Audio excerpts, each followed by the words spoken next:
The unsinkable Titanic didn't go down peacefully, which made finding its final resting place all the more difficult.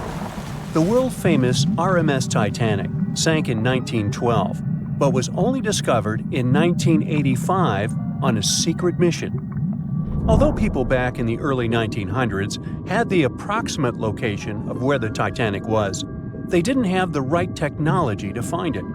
As it went under, the ship sent several CQD signals, standing for Come Quickly, Distress, to a nearby ship named Carpathia. Come at once, we have struck a berg. It's a CQD, old man, were some of the final words transmitted from the Marconi wireless on the ship. These Morse code messages were also what made the first research missions to the wreck possible. RMS Carpathia found the lifeboats filled with Titanic survivors, but the world also desperately wanted to see what became of the famous liner. Fast forward to 1953. That's when the first serious attempt to find the Titanic wreck happened. A man named Risdon Beasley tried using a loud eruptive device to locate the ship. It sounds weird, but there's science to back it up. When dynamite goes off, the waves from the detonation hit the bottom of the ocean floor. With the help of sonars, scientists would be able to locate if there was anything solid at the bottom of the ocean. But Beasley had no luck. Another 20 years would pass before oceanographer Robert Ballard would make his attempt to locate the Titanic. Ballard had a bit more luck than Beasley. Over the previous years, underwater technology had gotten more funding and so worked much better. He tried it the first time in 1977. Ballard partnered with the Woods Hole Oceanographic Institution on a mission to map the ocean floor.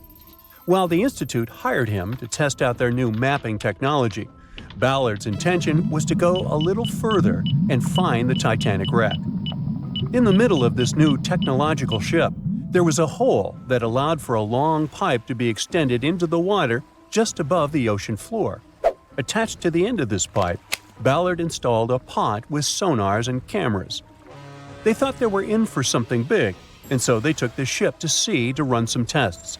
That's when, on a trial run, adversity struck. The drill pipe broke, sending all of their expensive material to the bottom of the ocean floor, just like the Titanic. When Ballard failed, another important character came into this story, a man named Jack Grimm, an eccentric oil tycoon. Grimm had become famous for trying to find things such as Noah's Ark, the Loch Ness Monster, and Bigfoot. He also tried to prove the hollow Earth theory that says that the interior of Earth is entirely hollow and hosts underground cities and nations. His search consisted of trying to find a large hole on the North Pole and thus venturing inside the hollow Earth. After his attempts failed, he set his eyes on the jewel liner that had sunk, the RMS Titanic. Grimm had the money, but he didn't have the know-how. So, as a billionaire, he made a big donation to Columbia University and asked in return to use some of their equipment. He hired a team of highly qualified scientists to help operate the machinery. Here's where it gets a little strange. Jack Grimm was a believer in folklore and non-conventional ways of doing things. So he brought a monkey on board and surprised the research team. This monkey, called Titan, was believed to point to a map and locate lost things. In this case, the Titanic. The scientists went crazy when the monkey appeared and told Grimm it was either them or the monkey. This expedition left Florida without Titan. Yes, there would be no monkey business. They set the course to the exact location of Titanic's last distress signal. They arrived, examined every inch of the ocean floor, but still found nothing. Grimm's first expedition lasted 3 weeks, but unfortunately, they found absolutely nothing. They tried a particularly good search method known as mowing the lawn, where they mimic such movements to map every inch of a larger area around Titanic's distress coordinates. The reasons for failure were important defects in the equipment and terrible weather. That's when that prior searcher of the lost Titanic came back into the picture, Robert Ballard. He didn't have the millions Jack Grimm had, but he had one thing going for him. The marine geologist was working closely with the U.S. Navy to locate 2 nuclear submarines which had sunk in the 1960s. Ballard himself says he was living 2 lives, one as a researcher and the other as a Navy intelligence officer. The deal was simple. He'd have a green light to search for the Titanic after he found the 2 missing submarines. To find Thresher and Scorpion, he used an unmanned submarine vehicle called Argo. Argo was like a little snow sled. It was attached to a bigger ship that sailed above the water. Argo was connected to the ship by a long cable, and it was piloted by a team on board. The sled had sonars and cameras that provided real-time imaging of the ocean floor, so it was a real advancement on other attempts. After much thinking, he had a eureka moment. He supposed the force of the wreck should have left a comet trail that led back to the ship. While searching for the Titanic, most people had tried to find the ship itself. But until then, it had been trying to find a needle in a haystack. That's why Ballard's logic was so brilliant. He needed to invert the order. He had another obstacle on his hands: time. He could only look for the ship after finding the lost subs. And by the time that happened, he had 12 days left. He teamed up with another scientist, and they applied the mowing the lawn method to map the ocean bed. Another important piece of information that most researchers left out was that there was a sea current moving south on the day of the disaster. This meant that the debris field should be south of the distress signal coordinates. To save time and resources, he would do a quick reconnaissance of the ocean floor, spacing lines more than 3 miles apart to look for debris fields. He also relied more on the camera visuals than on the sonar signals. His team took turns piloting Argo and watching the video. Days rolled by, with nothing but the empty ocean floor showing up. Until the rocks they were used to seeing started to look like man-made debris. Suddenly, there it was, the Titanic's boiler. Ballard was right. The debris field would take them back to the ship. After 73 years of searching, they had finally found the Titanic wreck. At 11:40 p.m., the Titanic made contact with an iceberg in the North Atlantic Ocean. Many artifacts were found and restored, like parts of the ship, jewelry, and dining plates, to name a few. It took approximately 3 hours for the ship to be completely submerged in the remote icy water. The night was cold and very much alive. The orchestra was playing music as they enchanted the guests on board. Everyone was excited to arrive in America. It was still considered an amazing feat for a ship to cross the Atlantic back in 1912. But as the day went ahead, there was an atmosphere of impending doom for the captain and his crew. No one else felt it, though. It seemed to them nothing could possibly go wrong, and this would just be another regular night. To them, the Titanic was unsinkable. The last thing on your mind when thinking about the Titanic is the mail crew. Yes, there were mailmen on board delivering mail to America. It may seem like a pretty mundane occupation, but there was a very tough test to pass in order to be accepted on board. And only a few top candidates would qualify, and those few would get shortlisted and accepted. John Starr March, an American, was one of these mailmen earning between $1,000 to $1,500 a year working on the Titanic. Back in 1912, this was considered to be a lot of money.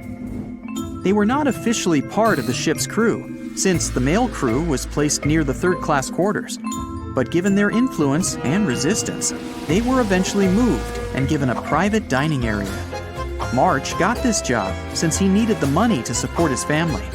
He found a perfect way to earn some big bucks, working on a large ship traveling across the ocean. He was 51 at the time and came from New Jersey. Sadly, he was on board when the ship sank and didn't make it. But they recovered a pocket watch that gives us a little insight into what happened that fateful evening. It's a gold case engraved with filigree and had a caption saying it was made by the Elgin National Watch Company. On the surface, you'd think this would just make a pretty cool antique sitting over the fireplace. but there are some unusual details about it. There are obvious signs water seeped beneath the glass, and the black arms of the watch indicate the time to be exactly 1:27. It leaves us wondering why the clock stopped at this precise hour. What was the owner doing? The mail clerks were operating a fully functioning and efficient mail sorting facility on board the Titanic. This wasn't something you'd come by often on a cruise ship, since typical ocean liners use closed mail bags to transport the mail from one port to another. But the mail sorting facility on the Titanic allowed passengers to send out postcards whenever the ship docked in transit zones in Ireland and France. According to reports, people started heading back to their rooms at around 11 p.m., but some of them were still hanging around and enjoying their night. The 5 mailmen were celebrating a colleague's birthday in their separate dining room. 5 minutes before impact, crew members spotted the iceberg and rang the bell 3 times as a warning that something was ahead of the ship. They gave orders for the Titanic to move left, or, as they say in the biz, hard a starboard, to make the engines reverse. It was not enough to avoid the great impact. At 11:40 p.m., the Titanic struck the iceberg, and disaster erupted on the inside. Not just water seeping in and ultimately sinking the ship, but panic and chaos among the passengers and crew members. Captain Smith reached the deck and was informed that the Titanic had hit an iceberg. And at the same time, the mailroom began filling with water. We know that the 880-foot ship was completely submerged at around 2:20 a.m., with 706 survivors. The time between the impact and the sinking was really eventful. At midnight, they started getting the lifeboats ready for the passengers to evacuate. Orders were given for women and children to board the safety boats with some crewmen to guide and operate them. The problem was that the 20 safety boats available could only host 1,178 people out of the total of more than 2,200 passengers on board. March and his colleagues began sorting out the mail. There was chaos in directing and ordering around. With each second passing, icy cold water was filling the ship. 15 minutes after midnight, Captain Smith ordered his crew members to send out a distress signal. Even though SOS was established earlier than the Titanic, many others used CQD. The CQ stands for General Call, and the D is Distress. The Frankfurt was too far away to help, even though it was one of the first to respond. Even the Titanic's sister ship, the Olympic, responded, but it also was too far away. At 12:20 a.m., the Carpathia received the urgent message and redirected from its original course to help them out, even though they were 58 nautical miles away. Although this was some relieving news, the water kept seeping in at an alarming rate. It wasn't easy to keep everyone calm, knowing that the ship could be underwater in a matter of hours. At this point, many passengers were already on board the safety boats, waiting to descend into the water. The musicians on board began playing music for the ones still waiting. At first, they were playing in the first-class lounge, and then they moved to the deck. There's a debate on how long they were playing for and what song it was. None of the musicians made it out. The 5 mailmen on board were also doing their duties while the ship was sinking. According to a ship officer, the mailroom was already covered in water above the ankles, and the mailmen were busy trying to save as much mail as they could. March was one of them. There were bags of mail floating around. They started with the registered mail. Witnesses of the Titanic sinking reported the mailmen were putting bags of mail on the deck to keep them from getting wet until help arrived. They also mentioned bags of mail were floating about in the freezing water. It wasn't until 12:45 a.m. when lifeboat number 7 on the left side of the ship was lowered onto the water. Even though it had room for roughly 65 people, only 27 people were inside. Many of the safety boats carried fewer passengers than their maximum capacity allowed. The crew were worried that the boats would capsize if so many people were on them. Some reports suggest that some people even refused to board the safety ships, sticking with the claim that the Titanic was unsinkable. At the same time, they fired up one of the 8 distress rockets in the air, but it didn't get them any help. At 12:55 a.m., the second and third safety boats were descended to the waters with 2 male passengers jumping on board. 5 minutes later, another safety boat was lowered with around 39 people. At this point, water entered the base of the grand staircase. In the next 20 minutes, more safety boats were lowered, most of them underloaded. Still no help. The Carpathia was still on the way. Panic was growing and tensions were rising. There was a lot of anger for people being left behind. At around 1:30 a.m., things were getting out of control. The organized boarding of passengers to the safety boats stopped. March's watch stopped 3 minutes earlier, which could mean he was part of the scuffle between crew members and passengers. It took 3 hours for the Carpathia to arrive. March wasn't among the survivors. His watch proved to be one of the essential findings lost in the wreckage of the Titanic.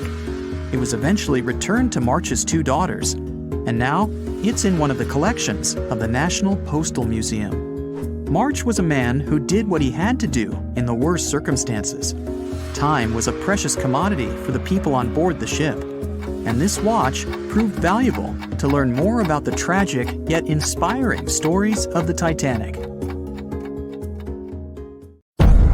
April 14, 1912. The Titanic crashed into a huge iceberg and sank. Yep, we've covered that. But what if this time we use the ice to bring the ship to the surface?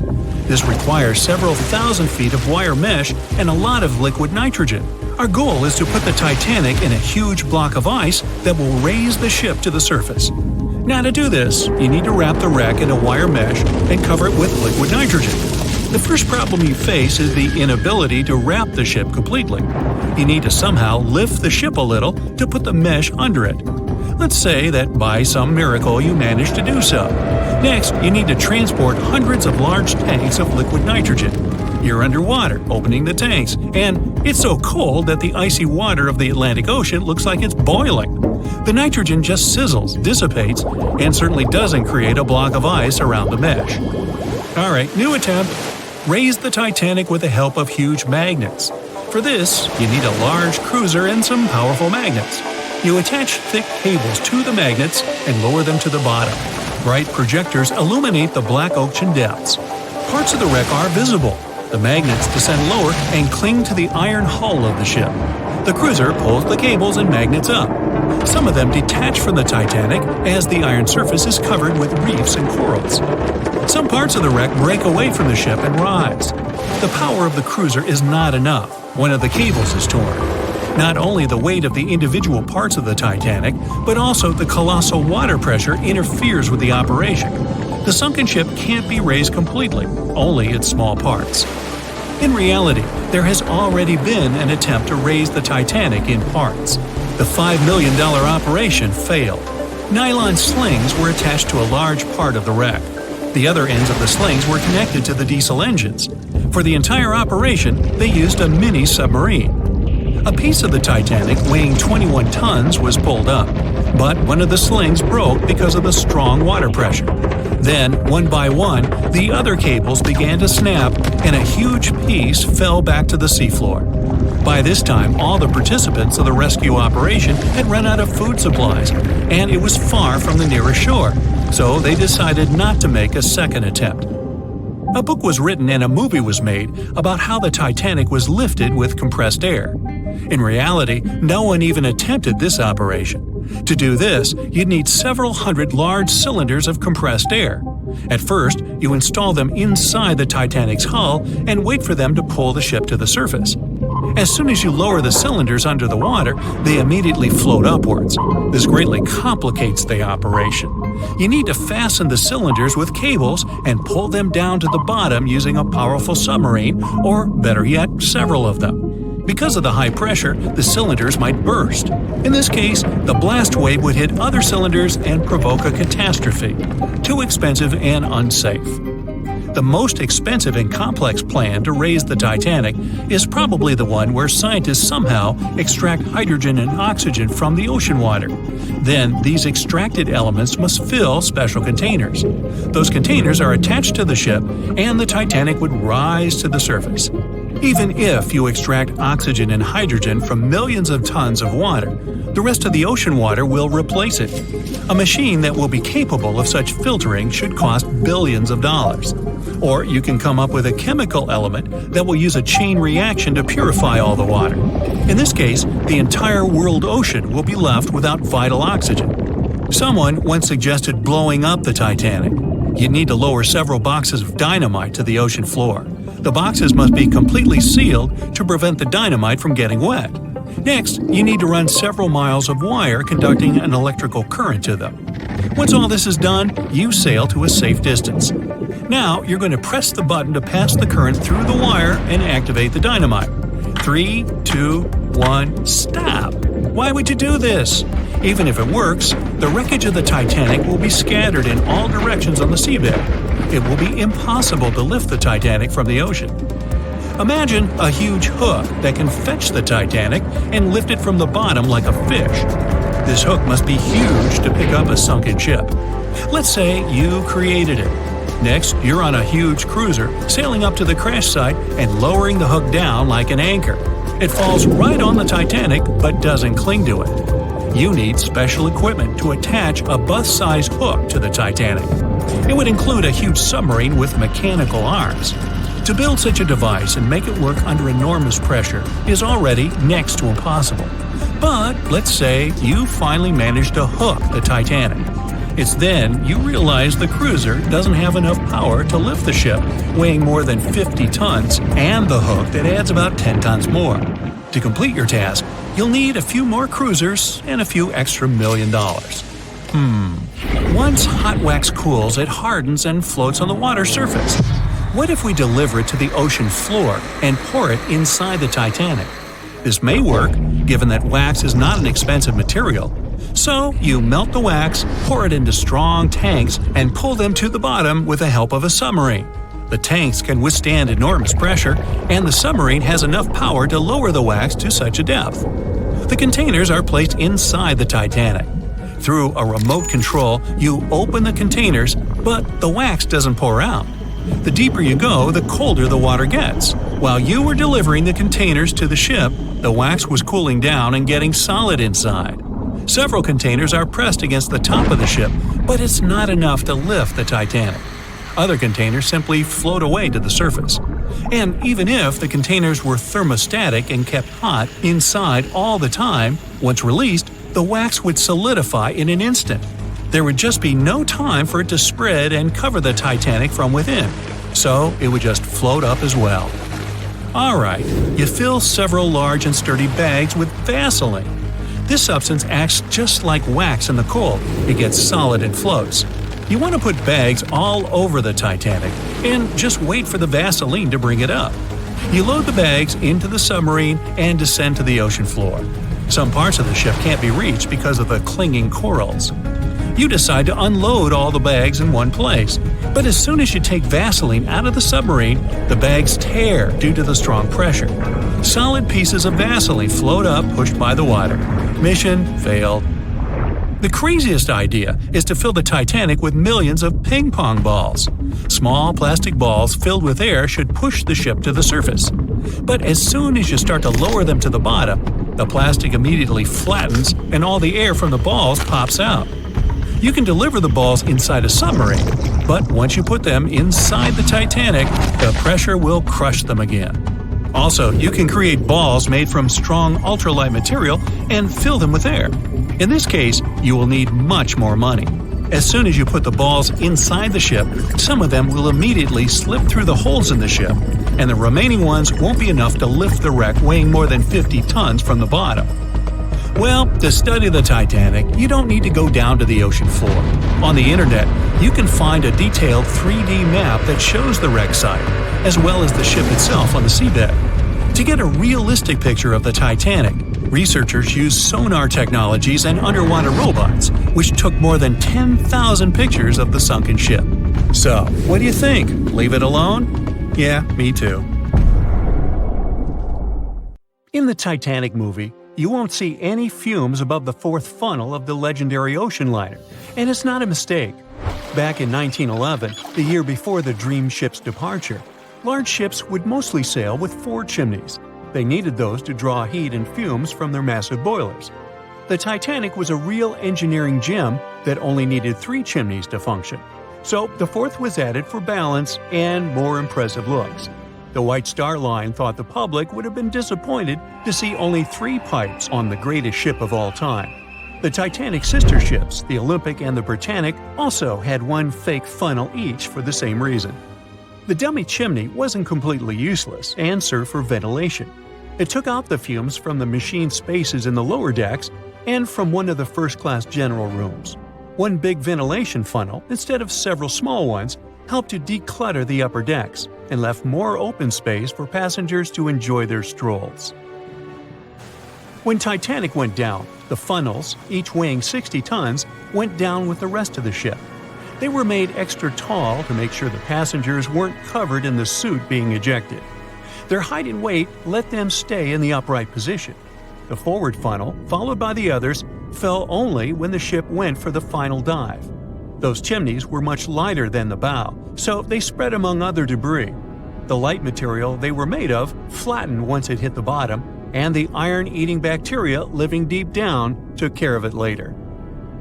The bow of Titanic remained intact when it hit the seabed, but the stern was completely mangled. When the famous ocean liner hit that iceberg, things got really messy. It took the future movie star a whole 2 hours and 40 minutes to submerge completely. The collision let water flood 6 out of 16 watertight compartments. As the water gushed into the starboard side, the ship started to tilt down in the front and a bit to the right.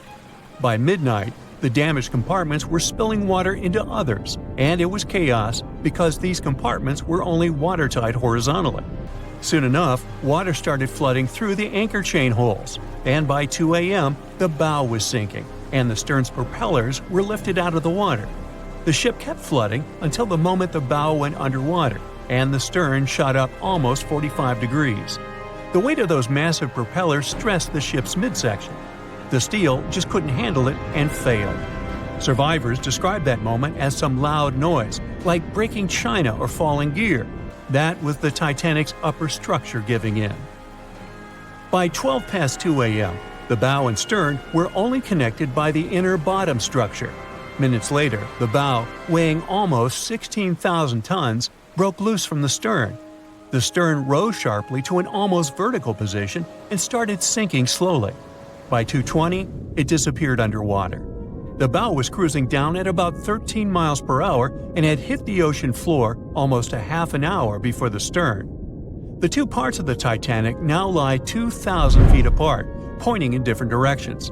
The bow remained mostly intact, just covered in mud. The stern turned into a tangled wreck because of the implosions it went through during the descent. The air trapped within the structure just couldn't handle the increasing pressure of the water deep down. Signal rockets played a big part in the Titanic's tragedy. When a ship goes down, you're supposed to shoot up red flares to signal trouble. But someone decided to stock Titanic with white lights instead of the usual red ones. So when the ship smacked into that iceberg, the crew fired off white flares. The SS Californian was passing nearby, and his captain knew the Titanic was in a dangerous iceberg zone. The crew didn't spot the sinking Titanic, but they sure saw those white rockets. The radio between the ships was useless because the Californian's operator switched it off. The captain had a gut feeling something was off, so he flashed a Morse code light signal at Titanic. But he received no reply because the Titanic had already gone underwater. There was another ship, Samson, sailing alongside the Titanic. It had plenty of illegally hunted frozen seal meat from Canadian waters abroad, so it was sailing with lights off to remain unnoticed. When they saw the Titanic's white rockets, they thought it was the Coast Guard and zoomed away. Samson didn't have a radio, so they couldn't find out about the ongoing disaster. The crew got the news about Titanic only when they got to the coast of Iceland the following month. There have been many theories to explain the Titanic tragedy, and one of the recent ones says that there was a fire involved. An Irish journalist went full detective for decades, digging into the mystery, and stumbled upon a game-changer. He came across a photo album that had been hiding from the public for a century after the tragedy. In the pictures, taken at the Harland and Wolff shipyard in Belfast, Northern Ireland, just over a week before the liner sailed, you can clearly see a massive 30-foot black spot on the ship's hull.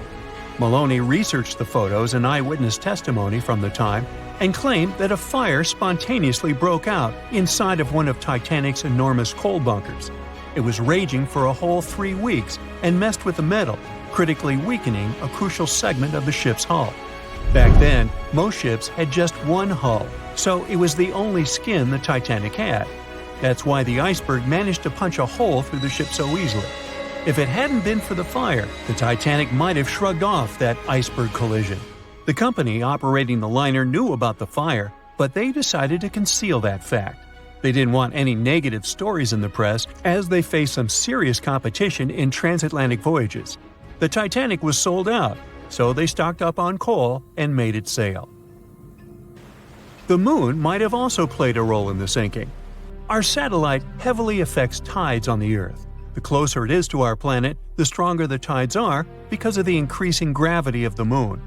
Back in 1912, the moon was so close it made several glaciers in Greenland break apart. Massive chunks of ice that broke off from the glaciers started floating south. The supermoon event came just 6 minutes after a spring tide. During new and full moons, the alignment of the moon, the Earth, and the Sun makes their combined gravity reach its peak. And the day before, our planet had come the closest to the Sun that year, which made the gravity even stronger. This mixture of events created perfect conditions for one of the most powerful tides in history. It created the perfect conditions for the icebergs breaking off from Greenland's glaciers to move freely. Opponents of this theory say that the difference in tidal force wasn't actually that big, and it couldn't have been the main cause of the sinking. The iceberg tore down the side of the ship, leaving a huge opening in the hull. It wasn't a continuous rip, and damage was caused in several places. Some experts believe the ship would have survived the iceberg if it had hit head-on. The Titanic had watertight compartments designed to prevent flooding in case of a collision. Only the first 3 or 4 of these compartments would have been flooded. This could have helped save a lot of lives. Supporters of this theory put the blame for the disaster on First Officer William Murdoch. Huge, fast-moving ships don't just turn in a matter of seconds like a speeding car. It takes minutes.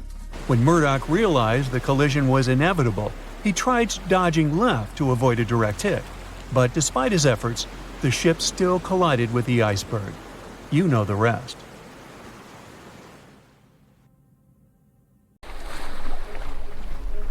The lookout shouts, "Iceberg right ahead!" The Titanic strikes the ice. Water starts flooding in. Third-class passengers are locked up. There aren't enough lifeboats for everyone. Panic sets in. Violins are playing. The ship sinks. Well, we all know the story of the movie Titanic like the back of our hand by now.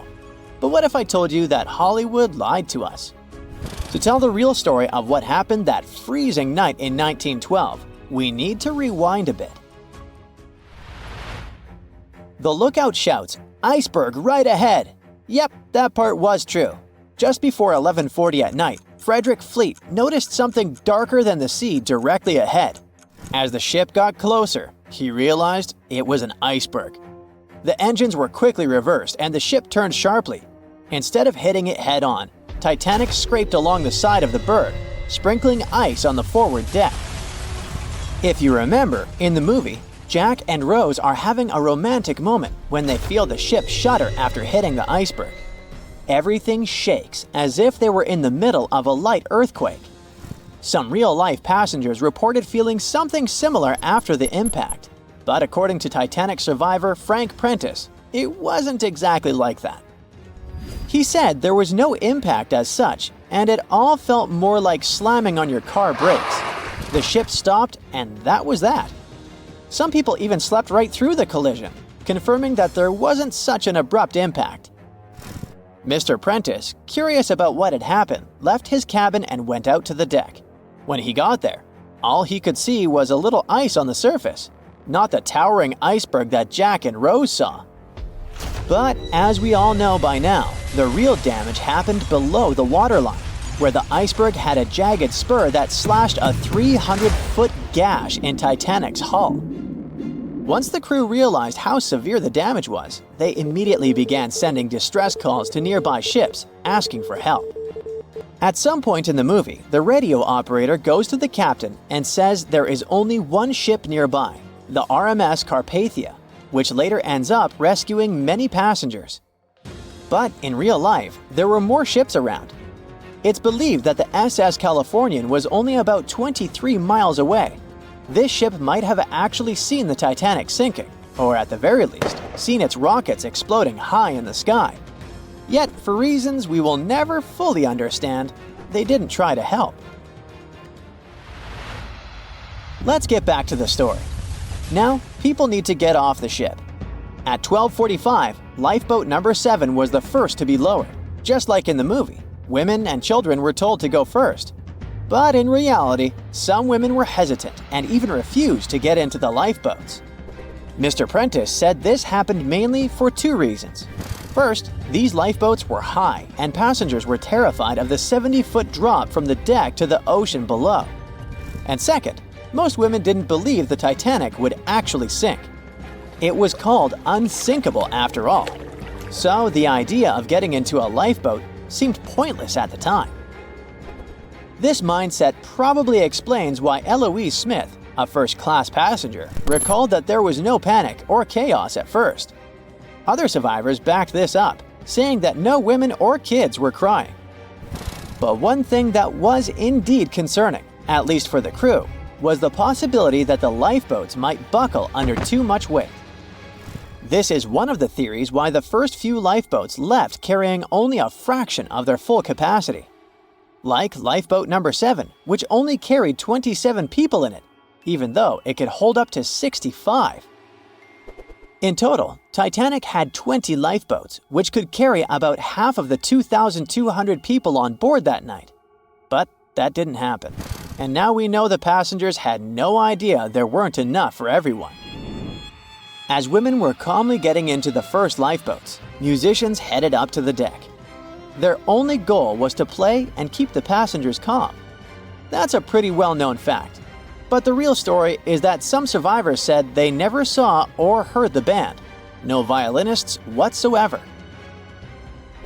It's not like Hollywood misled you though. The musicians did play for over 2 hours after the ship had hit the iceberg. So maybe these passengers were just too panicked to notice the songs, or the musicians started playing later than we think. Now it's time to talk about the terrible treatment that third-class passengers received.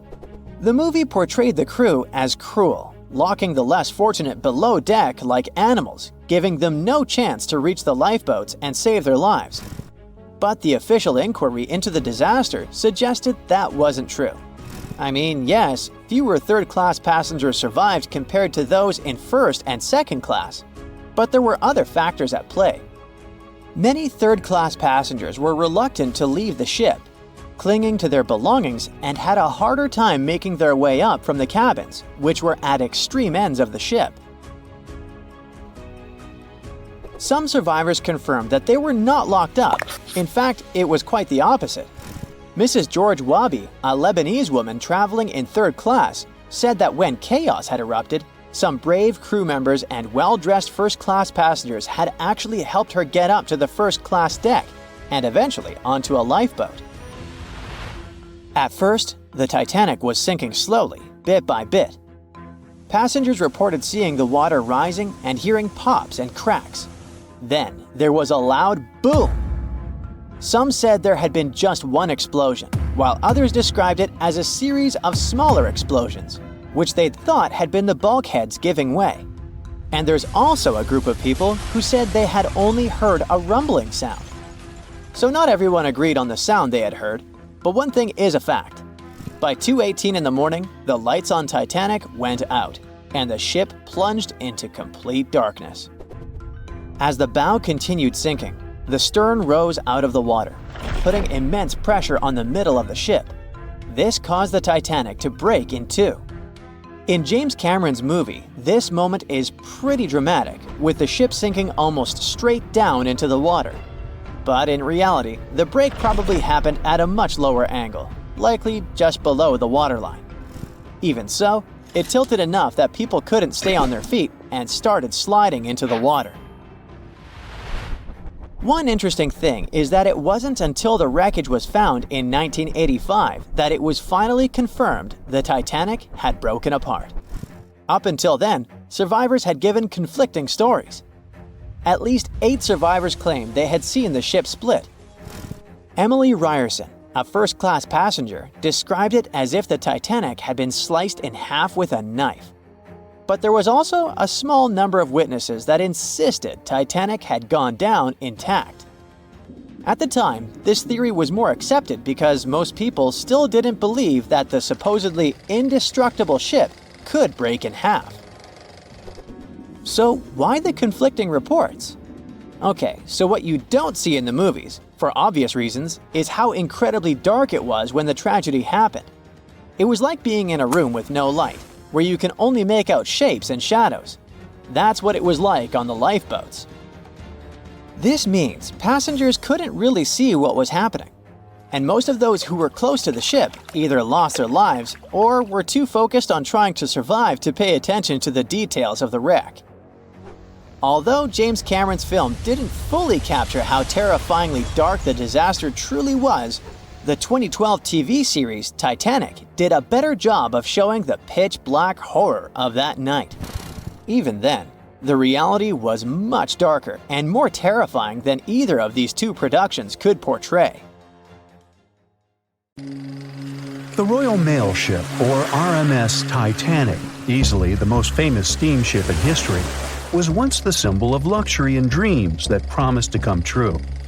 It took 3 years and 3,000 people to construct it. On April 10, 1912, the brand new ocean liner greeted its passengers with the smell of fresh varnish, paint, and newly sawn wood. Back then, they still used lead for the production of paint and linseed oil as a binder, so that smell must have been powerful. When it was fully operational, the giant vessel consumed around 850 tons of coal per day, and the passengers would also smell its fumes. Another odor that must have filled the Titanic's decks, at least the first-class ones, was the new scent by the famous French perfume house Guerlain. It was released earlier in the same year and quickly became a hit with the well-off ladies. The perfume that you can still buy today is a mix of violets and iris with creamy vanilla. On the dramatic evening of April 14th, when Titanic only had hours to live, the unknowing waiters were serving oysters, lamb and mint sauce, roast duck with applesauce, and other delicacies to their first-class guests. The second class was filled with the smells of curried chicken, spring lamb, and roast turkey. Third-class passengers had simple gruel and biscuits that night. At 11 p.m., as the ship got dangerously close to the iceberg, the new smell added to the mix. It was a mineral odor with metallic notes. If you have ice in your fridge, you must have noticed it takes the smell of neighboring foods. The same happens to icebergs. They take on the odors of sea animals and maintain the chemical composition of the water that they're made of. If more people had known about the meaning of this particular metallic smell, they probably still wouldn't have saved the ship. But the number of people that managed to escape to safety could have been larger. Speaking of smells, in case you've ever wondered what space smells like but aren't planning to become an astronaut anytime soon, listen up. You can try out Ode to Space, an aroma that was designed by NASA decades ago. The idea of the perfume was to help astronauts prepare for their encounters with space at all levels during their training. But hold on a second, space is a vacuum, so it technically shouldn't have any smell. Yet, astronauts who have been out there remembered it as a pleasant metallic odor, something like the smell of welding fumes or burnt gunpowder. They could smell it on their spacesuits after coming back into their spacecraft. We can also guess what other planets smell like based on what their atmospheres are made of. Venus has clouds of sulfuric acid in its atmosphere, so it must smell like rotten eggs. Mars and Uranus also smell like rotten eggs, by the way. Each of the layers of Jupiter's atmosphere is made up of different chemicals. That's why it smells different depending on where you are. Some layers would greet you with a yummy aroma of bitter almonds or marzipan, and others, closer to the top, smell like cleaning products. The remaining planets of the solar system are unlikely to have a distinctive scent because they're mostly odorless gases in their atmospheres. As for our natural satellite, the Moon, the Apollo astronauts claim that its dust smells like gunpowder. The fragrance of fresh-cut grass makes regular mowing it nearly worth it. But did you know that the grass isn't having a great time while you're doing it? In fact, it's sort of screaming for help. And because grass can't scream out loud, it expresses discomfort by releasing a mix of smelly, volatile molecules. It does it to protect itself from insects. Caterpillars and other similar creatures just love to munch on sugary plant snacks. When you mow the grass, it releases jasmonic acid, among other things. It's sort of a signal to parasitic wasps that there is a caterpillar available. These creatures deal with the grass's offenders, and it can keep growing happily ever after. From the point of view of the grass, mowing is not much different from an insect attack, so it protects itself the best way it can. The rain has an easy-to-recognize powerful smell, also known as petrichor. But where does it come from? Turns out some plants secrete oils during drought. The rocks and soil accumulate those oils compounds, and when the raindrops hit, they mix with water and release into the air. Sometimes these oils combine with chemicals produced by bacteria living in the soil. The result of this cooperation is a musky odor you can smell in the woods or in your garden when you turn over the wet soil. Ozone also adds to the smell of rain, especially after thunderstorms. It happens when a lightning bolt's electrical charge splits oxygen and nitrogen molecules in the atmosphere, and they later recombine into ozone. One theory says we enjoy the aroma of rain so much because it's imprinted in our brains. Different cultures have always associated rain with something positive, and we could have inherited that perception. Now, chocolate fans, of which I am one, this is for you. There are flowers that smell exactly like your favorite tree. It's a product of a tropical plant, after all, and since it's impossible to recreate the exact magical scent chocolate has in a perfume, you can plant some chocolate flowers, also known as the green eye lyra leaves, in your garden. These flowers look like daisies with yellow petals around a deep red center. When you pick its petals, the flower releases the delicious smell we all love so much. The leaves and branches of the plant also have the same fragrance. Now, in case I got you interested, you can find the flower in dry soils of Arizona, Texas, Colorado, and other states with similar climates. It blooms all year, and the aroma is strongest on warm days. The bear cat, also known as the bituron, does not only look super cute, but also smells like buttered popcorn. Biturons prefer to stay alone and use their aroma to mark their territory and find potential partners when they have to. Scientists tried to figure out the secret of their unusual smell and suggested it could come from secretions from the scent glands under the animal's tail. Further research showed that the popcorn smell comes from the bear cat's urine. After the animal answers nature's call, it leaves a scent trail in the trees with its tail that often gets soaked. But if the real popcorn only releases its amazing smell when it's popping under heat, how do bear cats manage to do it without a microwave? Well, the answer could be in their diet, or more likely, in the bacteria that come in contact with the animal's natural fluid. Durian is a fruit popular in Southeast Asia that smells sweet and nice to some people, but to the majority, it's a mix of rotten onions and sweaty socks. The stench is so powerful that it's banned on public transportation and hotels in some countries. The secret of durian is its 44 odor-active components. The mix is so complex that you can never tell what it's going to smell like. And despite that horrible smell, durian is considered a delicacy and is used to make mostly sweet dishes like cakes and candy. There was a smelly incident involving durian at a library in Australia. The smell of rotting fruit in a cupboard has spread across the entire building through the air conditioning system. They mistook it for gas leakage and had to evacuate around 500 students and teachers. Well, that stinks. And finally, if you've ever been to natural hot springs or went to see some geysers, you'll never forget the smell of hydrogen sulfide, or less poetically, rotten eggs.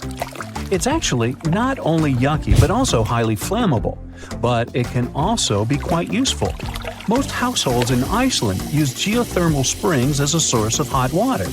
Although it doesn't smell fresh, it's perfectly safe to drink, and the smell doesn't stay on your body after you take a shower. So there. John watched on in disbelief as he drifted away on a piece of wood. In the freezing waters of the Arctic, slowly drifting away. John looked upon the vessel he had worked and lived on as it raised its enormous bow high into the sky, then broke in half, causing a sound that only a crack of lightning could replicate. Distraught and dumbstruck, believing that he, and he alone, knew the dark truth behind the demise of the unsinkable ship, the Titanic.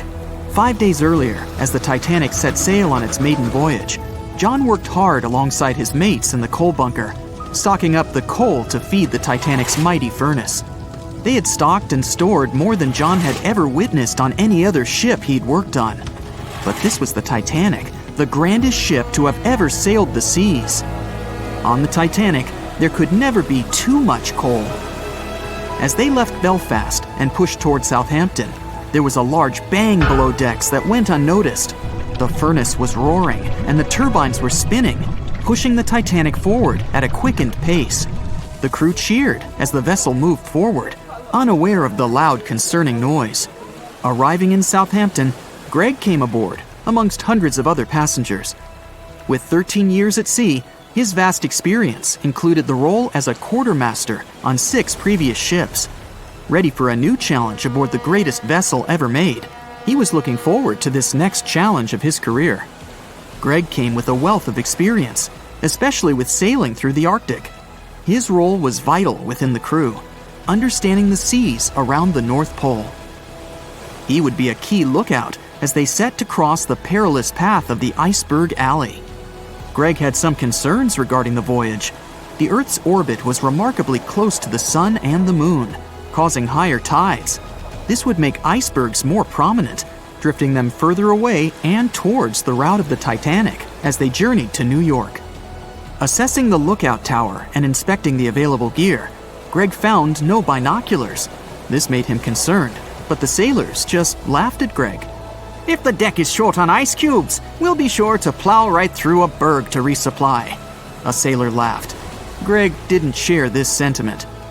Eager to find out why they had been left short-handed on equipment, since he had such a vital role on the ship, Greg inquired further.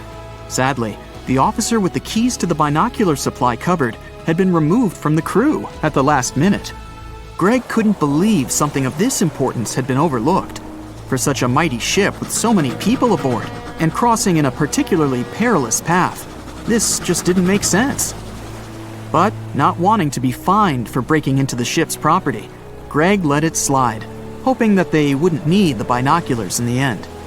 Ultimately, if there were icebergs expected, a warning call would be made to the captain, informing of any concerns. Little did Greg know that a warning had been received, notifying of the dangers that awaited.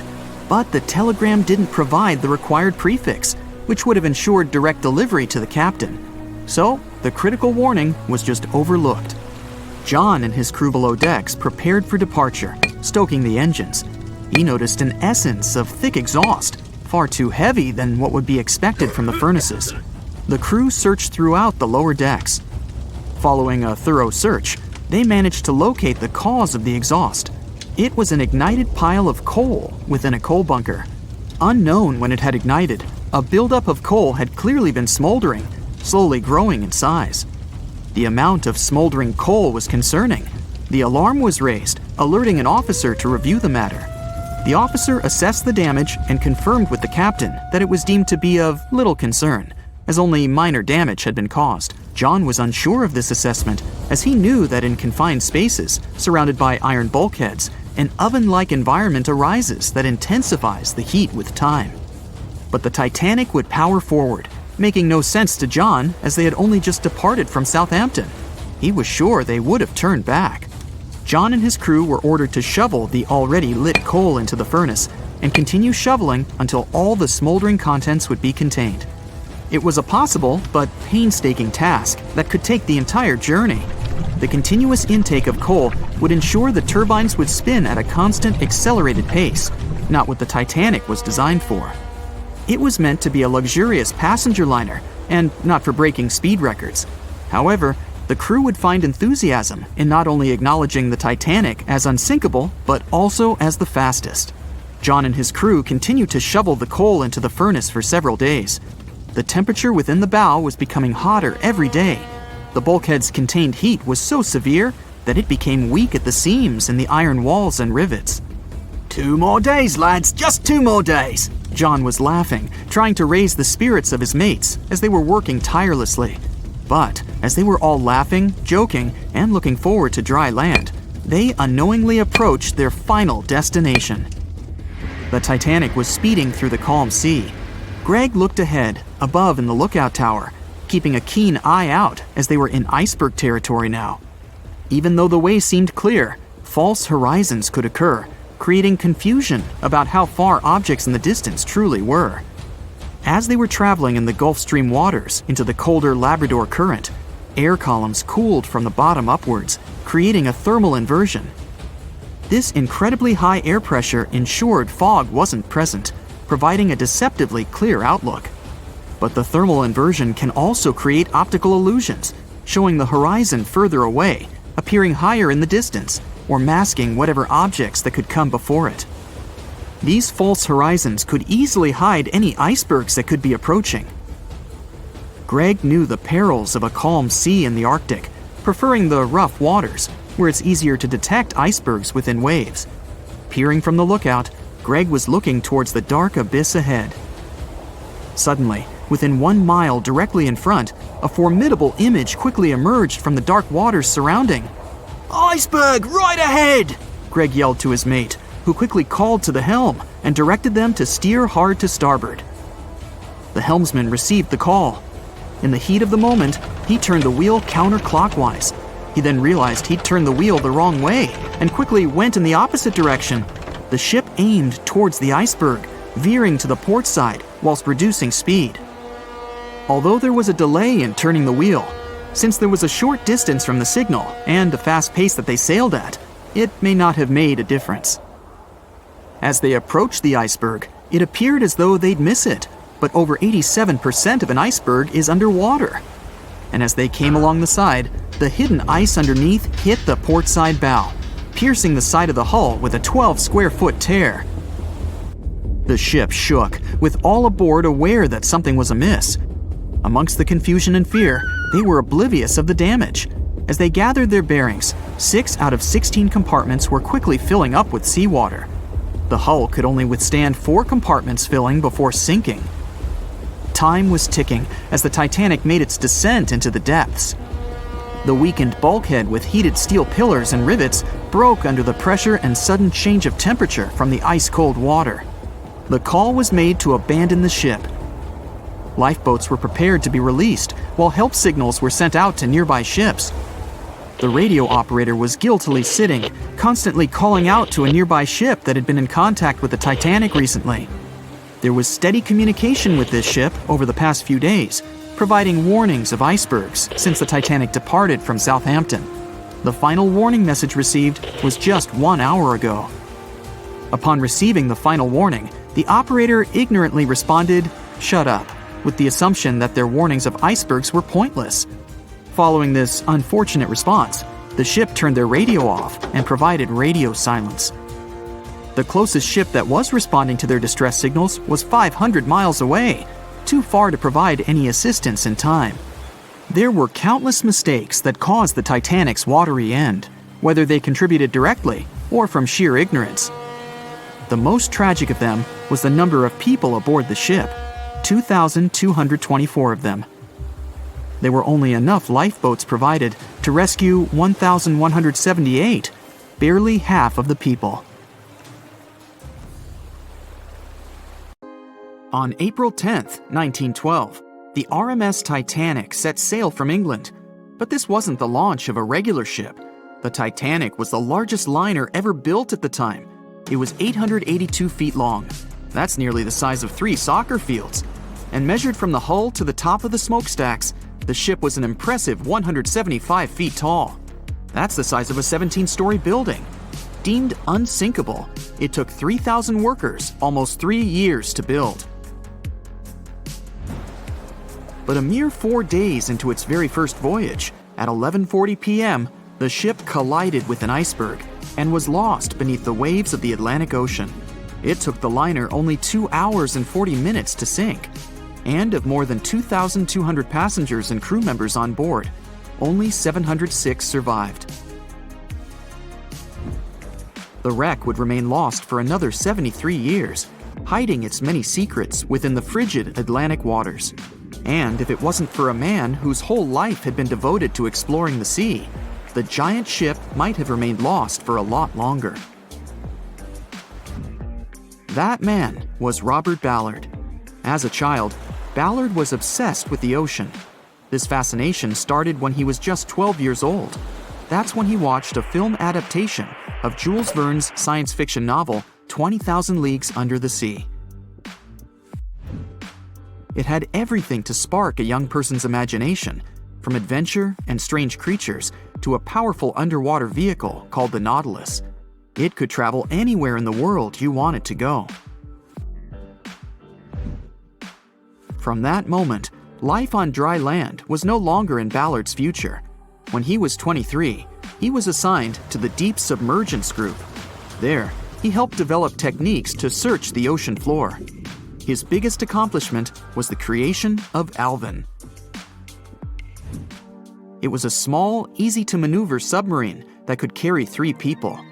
It also featured an external mechanical arm designed to gather underwater samples while the crew remained safe and dry inside. Alvin the submarine quickly proved useful for a variety of tasks. For example, once it was used to track down an aircraft that had crashed into the sea. But the vessel experienced a series of setbacks. In one case, it was attacked by a swordfish, which caused the submarine to resurface quickly. The swordfish, still stuck in the outer skin of the submarine, became that night's dinner. And in October 1968, the submarine was being lowered into the water when the cables holding it snapped, sending it careening into the ocean along with 3 crew members on board. And because the small vessel was still open, it immediately filled with water and quickly began to sink. Luckily, the crew managed to escape, but Alvin was gone. Bad weather hampered multiple attempts to recover the vessel. It wasn't until the following year that it was finally returned to the surface. In time, Alvin would be improved. Its hull would be strengthened by titanium, giving it a higher depth rating, thus making it even better suited for ocean exploration. The specialized submarine would come in handy in many of Ballard's 100-plus expeditions. The man was one of the first to explore an underwater mountain chain called the Mid-Atlantic Ridge in the Atlantic Ocean. And when he found thermal vents in the Galapagos Rift in the late 70s, he also helped discover and document the process of chemosynthesis. That's a complicated chemical synthesis of food energy by bacteria. But his biggest discovery was still to come. Ballard claimed he'd never been a Titanic fanatic, but he eventually became obsessed with finding the ship after watching other explorers try and fail. As he said, Titanic was clearly the big Mount Everest at the time. Many others had tried, many that I thought would have succeeded, or should have succeeded but didn't. Ballard began thinking about finding the ship as early as 1973, and 4 years later, he actually made an attempt. He used the deep-sea salvage vessel Sea Probe, which was a drill ship equipped with cameras and sonar. But he was forced to give up when the drilling pipe broke. It just wasn't his time. In the early 80s, a Texas oil man named Jack Grimm tried to find the wreck on 3 different occasions. Once, Grimm was actually right over the Titanic, but his equipment failed to detect it. That's what we call extreme bad luck. Ballard was just biding his time. He needed a plan and some help. The first issue was getting down to the bottom of the Atlantic. The furthest down he had ever traveled before was 20,000 feet. and this trip took him 3 hours, and that didn't include the way back up. Ballard knew he could use Alvin, already enhanced with a titanium hull to withstand the pressure of the ocean. But he also needed something that didn't require him to actually go down with it. An unpiloted, remote-controlled submarine would be ideal. But first, he would have to create one. He reached out to the authorities, hoping they would provide funding for his project. And though officials had no interest in the Titanic, they were willing to help. But there was a catch. Ballard had to first focus on tracking down 2 submarines, the Thresher and the Scorpion, which had sunk to the bottom of the Atlantic Ocean in the 1960s. The authorities were hoping to study them to find out why they had sunk in the first place. They also wanted to know if they could be recovered or if it was safe to leave them on the ocean floor. Only when he had successfully completed this task would he be free to use any remaining time on his contract to find the Titanic. With no other options for funding, Ballard took the offer. He got to work. First, he created 2 new devices. Argo was an unpiloted, deep-towed undersea video camera sled. It was designed to take photos and record videos from a series of cameras mounted on it. It could work at depths of up to 20,000 feet, and it could also explore nearly 98% of the ocean floor. Argo was supposed to be tethered to a boat. As the boat moved, Argo would be pulled behind, floating just above the ocean floor. The camera would then transmit images to the surface. The second device was a small robotic vehicle called Jason Jr. It was also controlled remotely, which allowed the crew inside a submarine, like Alvin, to get closer to and photograph underwater objects. Ballard was now ready. He knew he had to find those submarines quickly, and it didn't take him long. Much to his relief, the search was relatively simple, and he was able to fulfill his obligations with 12 days to spare. With almost 2 weeks to devote to finding the Titanic, he set out to explore the ocean. He focused the search close to Newfoundland, Canada, pulling Argo along the ocean floor and reviewing the images it collected. And after a few days of nothing, they eventually found riveted hull plates and a boiler. Could this be it? The next day, a ship's large bow was revealed. On September 1st, 1985, Ballard and his fellow crew members realized they had finally found the infamous ship. The discovery resulted in a mix of emotions. Ballard was excited to be the first to find the Titanic's final resting place, but he was also overwhelmed by the sense of grief for those who had suffered when the ship had gone down. Over the next 4 days, the crew explored the wreck. They found the crow's nest, from where the iceberg had first been spotted. Plus, there was finally evidence of how the massive ship had split in 2 before sinking, with both halves of the ship found. There was furniture and dinnerware, and sadly, several leather shoes of those who hadn't made it to safety were scattered about the ocean floor. Ballard succeeded where others had failed and became an instant celebrity around the world. You'd think that locating the Titanic would be enough for one man, but not for Ballard. In 2019, he took on the challenge of solving another mystery, the disappearance of Amelia Earhart. Earhart had attempted to be the first woman to fly around the world. Unfortunately, she disappeared somewhere over the Pacific Ocean in 1937. She and her plane were never found. Ballard hoped that his luck with the Titanic would help with finding where Earhart had gone down, but his expedition failed to find anything. And though Robert Ballard has found more shipwrecks than anybody else, it's only the tip of the iceberg. It's estimated that there are over 3 million shipwrecks in the ocean, and Ballard has only located 100 of them. Now, in his late 70s, the man is hoping to encourage young people to continue his work of exploring the ocean and its many mysteries. In 1989, he started the Jason Learning Project to inspire grade school students to pursue science, technology, engineering, and math. He has his own research vessel called the EV Nautilus, after the name of the submarine in Jules Verne's novel, a fitting tribute to the story that inspired his career. It was 11:39 at night when the Titanic's lookout shouted, "Iceberg, right ahead!" Swift action on the bridge to reduce speed and change the ship's course didn't help, and you already know how the story ends. Since then, we've regarded what happened to Titanic as a once-in-a-lifetime event. Is it though? The Titanic sank in 1912. Forget about fancy GPSs or weather satellites. At the time, ships were responsible for warning each other about the location of icebergs, like a "hey man, trust me on this" situation. Then the Titanic disaster happened. To call it a disaster is an understatement, so specialists felt the need to form an organization to avoid this kind of accident happening again. That's why, a year later, they created the International Ice Patrol, or IIP for short.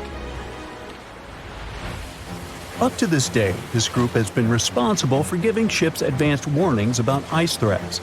IIP improved their methods over the years, from ship reports and aircraft patrols to satellite images.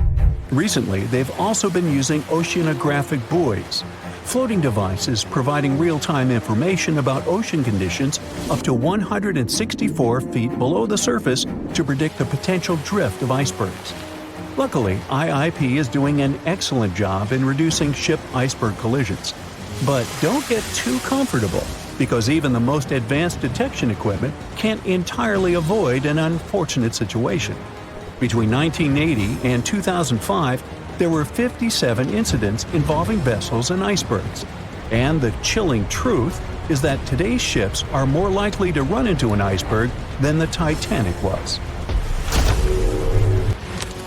Studies have shown that 1,038 icebergs crossed the area where the Titanic sank back in 1912. You might think that's a lot, but scientists say it's not really a big deal. I mean, yeah, it's on the higher side, but there have been 14 years with even more iceberg activity since then. Nowadays, the number of icebergs is going up due to the accelerated melting of Greenland's glaciers. And since more ships are heading into polar waters, the chances of ships bumping into icebergs are higher. But the real danger for captains is invisible enemies, called growlers and bergy bits. Growlers are these small icebergs that can be the size of a regular door. And bergy bits are also considered small, measuring around the size of a school bus. These icebergs might seem harmless, but they're actually tricky since they can be completely invisible to radars or satellites. Let's see what happens when a modern cruise ship as big as the Titanic hits one of these small icebergs. Meet the Norwegian Sun, a luxurious cruise ship like Titanic, as it has the capacity to accommodate 2,400 passengers and more than 900 crew members. On July 2022, this cruise ship was on its way to Hubbard Glacier in Alaska when it found itself in the middle of a dense fog. Suddenly, passengers felt an impact and were terrified as the ship experienced a severe jolt. The fog immediately cleared and they realized what had happened. The Norwegian Sun had collided with an iceberg of the growler type. But the outcome was entirely different from Titanic. Thankfully, there were no injuries, and both the passengers and staff reached the Alaskan docks safely. Expert divers checked the condition of the boat, and they discovered that the ship had suffered some damage after the collision, so the rest of the trip was canceled. Now don't stress about packing for your next trip across the Atlantic, because accidents like the one with the Norwegian Sun are really rare. I mean, it's common for ships to encounter ice, but what's unusual is for it to be a problem. Most modern cruise ships wouldn't get physically damaged by an iceberg, and there's a reason for that. You see, the steel used in the Titanic also played a significant role in the disaster. The unsinkable ship, after all, was not so impact-resistant. Back then, the Titanic's hull was constructed using around 2,000 steel plates, which are believed to have been produced in an open hearth furnace. As a result, the steel contained a high concentration of phosphorus, oxygen, and sulfur. High levels of these elements make steel brittle at low temperatures, causing it to fail upon impact. While the steel used on the Titanic was of the highest quality available at the time, it wouldn't meet the safety standards of modern ships, and it was approximately 10 times less safe than what today's vessels use. But the most significant difference between the design of the Titanic and a modern ship lies in how the hull is put together. You see, the Titanic was built using over 3 million rivets for its hull and upper deck structure. So, when it struck the iceberg, the rivets started a chain reaction, causing the entire section of the hull to collapse simultaneously, causing an uncontrollable flood of water. In contrast, modern ships use a method called submerged arc welding, which fuses the edges of metal pieces together, creating a strong and continuous bond. This is safer because if any part of the ship gets damaged, the tear doesn't spread, making things worse. The damage remains contained within that section. Okay, so small icebergs are becoming more common, and vessels have been adapted to deal with them. But there's still one more scenario to consider. What if a huge cruise ship hit an iceberg the size of a 5-story building? Imagine we've just created the world's largest cruise ship on the planet. Let's call it the Bright Seaside. Our floating resort is massive, 4 times the size of the Statue of Liberty. It's longer than the Titanic by 318 feet and carries about 3 times more passengers and crew. And just like the Titanic, our fictional ship can cruise at a top speed of around 23 knots. Now, picture this scenario. The Bright Seaside is cruising at full speed in freezing waters. It's the middle of the night, and the captain doesn't realize that all the iceberg detecting equipment on board isn't functioning. It stopped working 3 days ago. It's very foggy out there, and the lookout also fails to spot a 45-foot tall iceberg. If that whole situation played out, and the ship smacked into the iceberg head-on, well, it could potentially lead to a sinking. But you can see how unlikely that is, right? That's why experts are quite confident in saying that ice isn't likely to sink modern cruise ships. It's also worth mentioning that safety measures have improved a lot since Titanic. A modern large vessel can take days to sink, which provides enough time to keep everyone safe. Crews are definitely better prepared to handle evacuation procedures, and passengers should also go through safety training before cruising. I know, it is annoying to do that when all you want to do is drink a lemonade or some other beverage by the pool. But, all these safety tips are what saved the MS Explorer from becoming a modern Titanic. You see, back in 2007, all 154 people on board this Antarctic cruise ship managed to get into lifeboats after the ship hit an iceberg. Now imagine their panic as they waited for help for 4 hours. The crew did an excellent job in keeping everybody safe, no doubt. But a report that came out 2 years later said that the MS Explorer accident had happened because of the inexperience of the captain, who had pushed the ship too fast into a wall of ice in the freezing waters of Antarctica.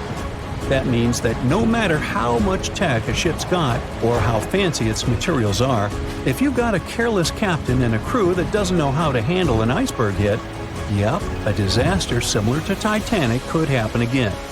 But hey, you shouldn't stress over it. Trust the professionals and keep in mind the odds. In the last 30 years, the MS Explorer was the only cruise ship that sank thanks to an iceberg, and everyone survived. So kick back and enjoy your sea vacation. They said it was the most technologically advanced ship. They said it was unsinkable. And when it sank, they made a movie about it. These were the main reasons why the Titanic disaster became world famous. But unfortunately, this is not the only large-scale shipwreck. And sadly, there have been cases much worse than the tragedy of the Titanic. One of them occurred on April 27, 1865. The Sultana steamboat carried passengers and cargo daily between St. Louis and New Orleans. It was a pretty large wooden boat with 3 decks and was 260 feet long and 70 feet wide, almost twice the size of a basketball court. The ship could carry about 350 passengers, but on that unfortunate day, more than 2,000 people were on it. On April 23rd, she was making a routine voyage from New Orleans when it broke down. Something was wrong with the boiler, so the vessel docked in Vicksburg for repairs. At the port, the ship's captain, James Cass Mason, found out about an excellent opportunity to earn a lot of money. All he needed to do was to transfer a large group of former prisoners to the north. The captain agreed to do it, but the problem was that the boiler required a lot of time to repair. Mason was afraid that his competitors would take the job, so he decided to sail despite the malfunction the ship had. He patched up the holes in the boiler instead of a big repair and invited all the ex-prisoners on board. So, there was a broken boiler, an excess number of passengers, a lack of lifeboats, and not the best river conditions. Also, the captain refused to send the ex-prisoners to the hold, so they were all with ordinary passengers. There were strong chances for a shipwreck, but the greedy desire to earn more money was stronger. The Sultana went on a voyage and sailed up the river for 2 days. At this time, one of the biggest Mississippi floods in history began. The river overflowed its shores because of the flood, with the water level rising several feet. All the trees on the shore disappeared, and only the tops were sticking out of the water. The ship sailed opposite this powerful current, making the boiler work too hard. On the evening of April 26th, the Sultana arrived in Memphis, Tennessee, and they loaded even more, 120 tons of sugar and 200 passengers. She got incredibly heavy. Around midnight, the ship continued its dangerous journey. The captain sailed to barges to load a shipment of coal. At 1 a.m., the vessel left the barge. At 2 a.m., the broken boiler, unable to withstand the load, suddenly exploded. The Sultana was just 7 miles north of Memphis. Few people survived that day. The problem was that passengers trying to escape from the fire jumped into a cold river with a strong current. The Sultana disaster is considered the most tragic shipwreck in the history of the United States. The exact number of those who didn't survive is still unknown. According to various sources, this number was from 961 to 1,800 people. Don't be surprised that almost no one knows this story. There were many more survivors in the Titanic tragedy, and everybody heard about it. But the Sultana sank during one high-profile event. 12 days before the shipwreck, the country lost Abraham Lincoln. People hadn't yet recovered from this news, so no one paid much attention to the tragedy of the Sultana. Many catastrophes happened quite recently by historical standards. One of them occurred in 2002. The ferry La Jula was a Senegalese vessel. The ferry sailed twice a week, mainly along the coast of Dakar, carrying passengers who traded mango and palm oil. It made daily voyages and never faced severe problems thanks to modern rescue equipment and good repair service. But one day, the ship's crew discovered a malfunction and sent the boat to port. For almost a year, La Jula was in a non-working condition, awaiting repairs. But it didn't get high-quality service. After poor maintenance, the ferry set off on its last voyage. On September 26, 2002, La Jula sailed between southern Senegal and Dakar, and at 11 p.m. headed toward Gambia, where a strong storm began. The wind raised high waves, but this wasn't critical for the large passenger ship unless the number of people on board didn't exceed the established norm. La Jula was supposed to carry about 500 passengers, but had many more people that day. Too many passengers, poor repairs, and a strong storm caused severe problems for the ship. But the main factor in the shipwreck was that La Jula was only built for sailing in coastal waters, but that day, it sailed far from the shore. Big waves started rocking the boat, and at some point, it just turned upside down. The ship's deck went underwater, and its lower part stuck above the surface like an iceberg. All the passengers sitting in cabins fell on the ceiling and lost their orientation in space. There were no holes or damage in the ship's hull, and water flooded the lower decks for a long time. The vessel stood in a twisted position for several hours. Then, the boat began to sink when the water seeped through the deck and hold. The ocean was warm, but no one came to save the passengers. People had to wait almost 4 days to be rescued. Unfortunately, only a few managed to survive. The Philippines is a very dangerous area for ships. This place consists of several thousand islands and a vast area with shallow water. Ships can run aground and damage the hull with reefs and pitfalls. On September 20th, 1987, one of the most terrible disasters in navigation history occurred there. A Philippine passenger ferry called Dona Paz left one of the islands and sailed toward Manila. The sun was shining, the ocean was calm, and the visibility was good. But for some reason, the crew members didn't notice how the tanker Vector was approaching them. The two ships collided at low speed. The collision wasn't strong, but the problem was that the Vector had tons of oil on board, and the Dona Paz crashed into the cargo hold where that oil was stored. So it spilled all over the ocean, and then a spark slipped through. Not only did the two ships catch fire, but also filled with water. Both ships sank in a matter of seconds. Only a few dozen people survived that disaster. On September 27, 1854, the passenger ship Arctic sailed from Liverpool to New York. The fog came rolling down, and visibility got really bad.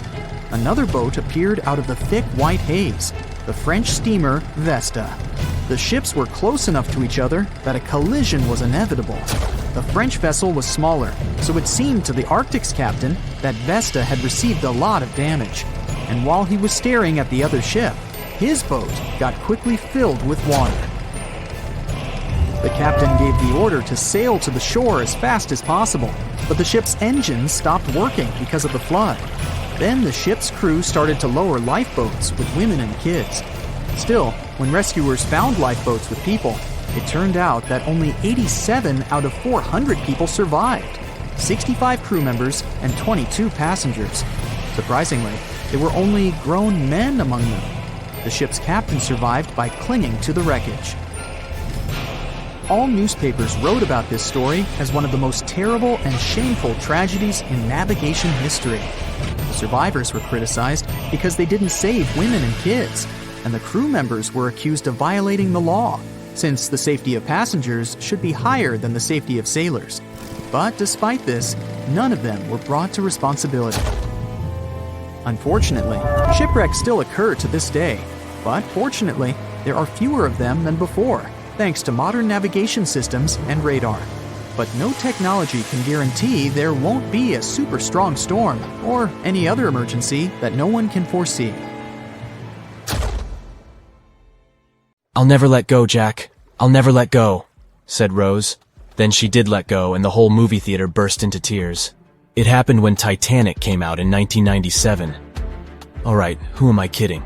It's really hard not to cry when you watch this scene for the 10th, 20th, and 50th time almost 30 years later.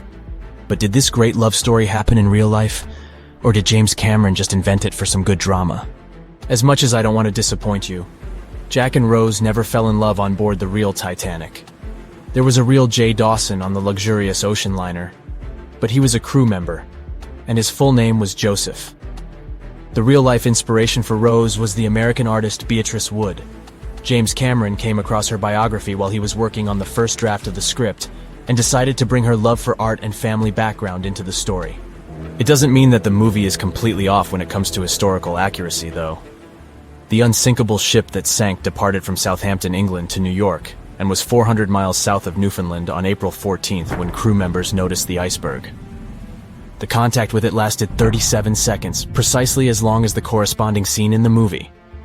Remember this guy, Thomas Andrews, who was wandering around with a small notebook and pencil? He was the real ship designer. Andrews was quite talented at what he did, and had worked on many successful projects before the Titanic. He would normally travel on the ships he designed during the maiden voyage to make sure everything was going smoothly. He boarded the Titanic as one of the first-class passengers, and was taking notes all the time. After the unfortunate rendezvous with an iceberg, Andrews was seen inspecting the flooded parts of the ship with Captain Smith. According to his sad forecast, the Titanic would have gone down in about 2 hours. One of the stewards claimed that he had seen Thomas Andrews moments before the sinking. He chose not to leave the Titanic and didn't put on his life belt. No one had seen him ever since. Another memorable moment from the movie is a boy playing on one of the decks with his spinning top. This was an accurate recreation of a real photo that was taken on board the Titanic on April 11, 1912. The passengers in the photo are first-class passengers Frederick Spedden and his 6-year-old son Douglas. The family was going back home to America after traveling around Algeria. When the evacuation of passengers began, Spedden's nurse told him they were going to see the stars. They say he had successfully slept through the entire drama and woke up safe and sound in a lifeboat the following morning. His father had also survived the sinking. Sadly, an automobile accident took the life of Douglas just 3 years later. One of Titanic's most charismatic ladies, both on the screen and in real life, got her nickname Unsinkable Molly Brown for a good reason. Several witnesses remembered she was, indeed, trying to persuade others in her lifeboat to go back and save more lives, just like in that heartbreaking scene from the movie. When Carpathia came to the rescue of the surviving Titanic passengers, Margaret Brown was helping lower-class survivors and involved her fellow first-class passengers in the process. Once they all got on solid ground, Brown organized a survivors committee. She awarded the captain of the Carpathia for rescuing so many people and was really upset she hadn't been allowed to testify at the Titanic hearings because she was a woman. You won't see any fumes above the fourth pipe of the ship in the movie. It's not a technical mistake. The Titanic, indeed, had it only for more impressive looks and didn't really need that pipe. Back in 1911, the year before our hero's departure, large ships would mostly sail with 4 chimneys. They needed those to draw heat and fumes from their massive boilers. The Titanic was a real engineering gem that only needed 3 chimneys to function. So the 4th was added for balance. They thought the public would have been disappointed to only see 3 pipes on the greatest ship of all time. The movie had an impressive budget, $200 million, but even that wasn't enough to cover all the possible costs.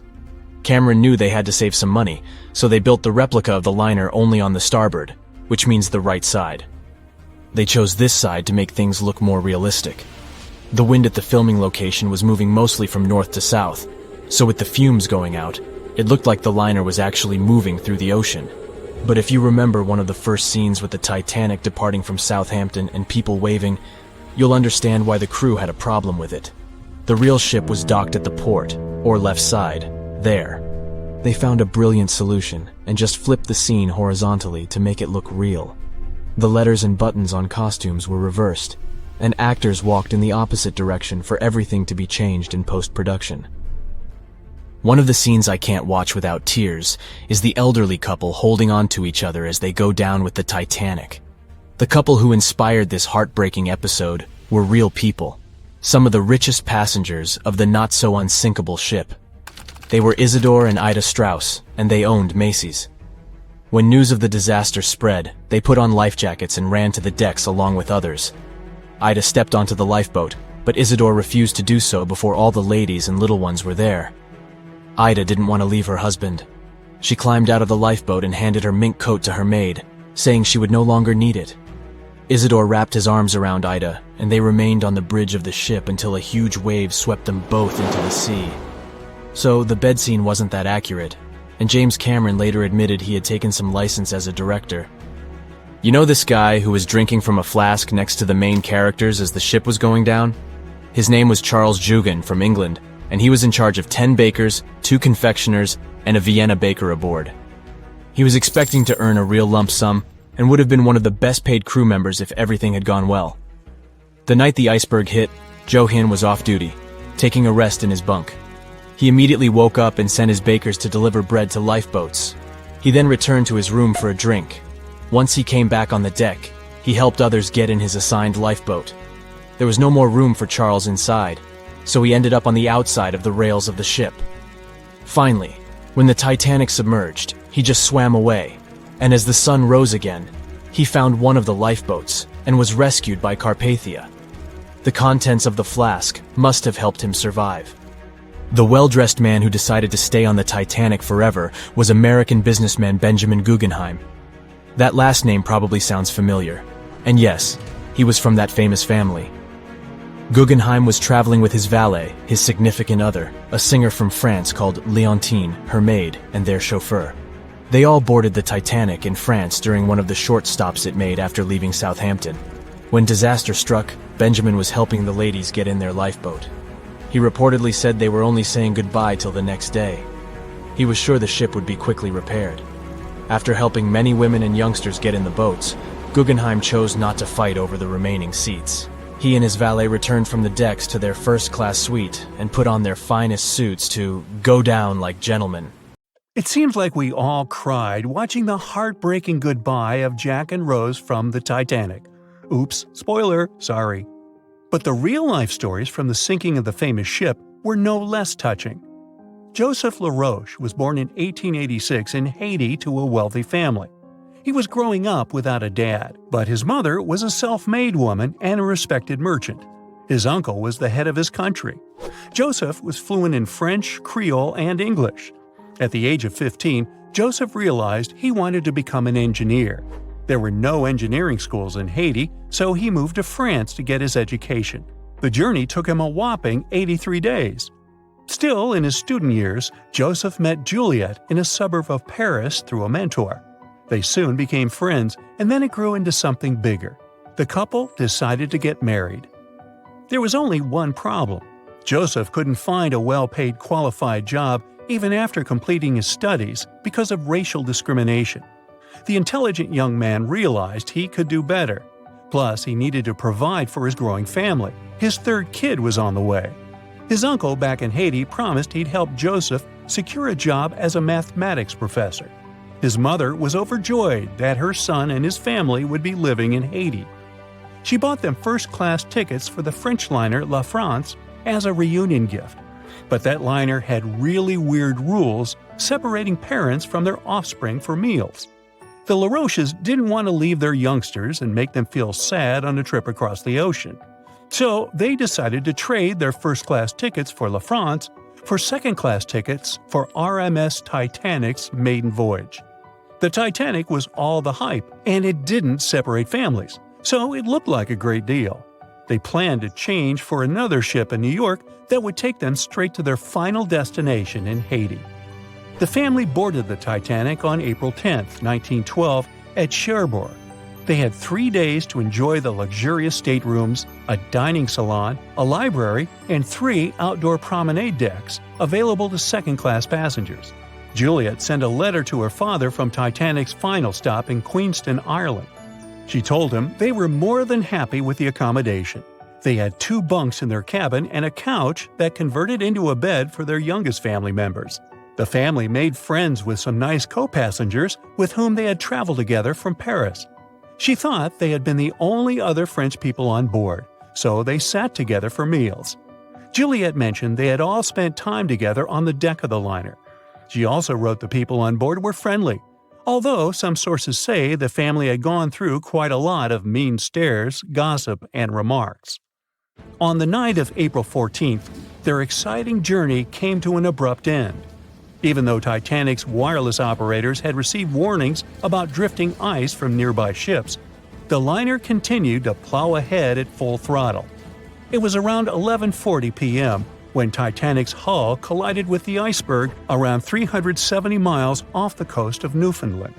The practically unsinkable ship was severely under-equipped with lifeboats, enough for only about half of its 2,200 passengers. The nearest rescue ship, the Carpathia, was too far away to help. A steward woke up the Laroche family and took them to the lifeboats, as Juliet remembered later. She couldn't speak any English, so everything that was going on seemed even scarier to her. A little after midnight, the crew received the order to give priority to women and children when boarding the lifeboats. Juliet later remembered a terrible panic had begun, as people had been pushing each other to get to the desired seat. At some point, she felt they had pulled away her older daughter and thrown her into the abyss. A moment later, she had joined her Simone in the same emptiness. So, pregnant Juliet and her 2 daughters got spots in Lifeboat 14. But they had to say goodbye to Joseph as the boat was being lowered into the sea. He wrapped his coat around Juliet, saying she'd need it, and promised to get in another lifeboat and see her and the little ones again in New York. The 25-year-old Joseph Laroche didn't manage to stay true to his word. In a couple of hours, Titanic sank underwater, taking the lives of almost 1,500 people. Joseph was one of them. Juliet and the girls were among the 700 survivors who had been rescued by the Cunard liner Carpathia several hours later. Once they reached New York, they were looking through the crowds of people, hoping to see Joseph again. When it became obvious they wouldn't find him, it was time for them to decide what to do and where to go. Without any knowledge of English or money that had gone down with the ship, Juliet managed to survive in America only for 3 weeks, and then had no other choice but to go back to France. Joseph's uncle was no longer able to help them, as others had taken his life 4 months after the Titanic tragedy. In December 1912, Juliet gave birth to a son who she named Joseph after his father. For the rest of her life, she couldn't get over the loss of her beloved husband. That's why she didn't like to speak about what had happened on Titanic and told her children not to mention it. In 1995, a member of the Titanic Historical Society interviewed Louise, who was the last remaining Laroche child and the last French survivor of the sinking. And that's when the world first heard about this heartbreaking story. It inspired some plays and articles, but it never got the same attention as the story of other passengers. You probably remember the elderly couple going down together in their bed on the Titanic. It was inspired by Isidor and Ida Strauss. They were both born in Germany and emigrated to the United States as kids.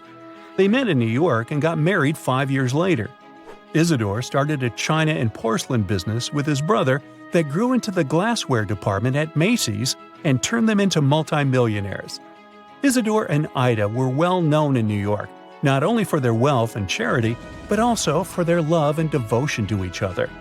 In 1912, the couple decided to run away from the New York winters and headed for Europe. By that time, they'd already been married for 40 years. In early April, it was time for them to sail back home to New York. They normally traveled on huge German liners, but at that time, they couldn't resist the hype of everyone talking about that new luxury liner, the RMS Titanic. That's how they ended up in one of the first-class private suites at the top of the ship. The Strauss couple spent their evenings dining in front of a live orchestra in a hall filled with fancy furniture and expensive wooden paneling.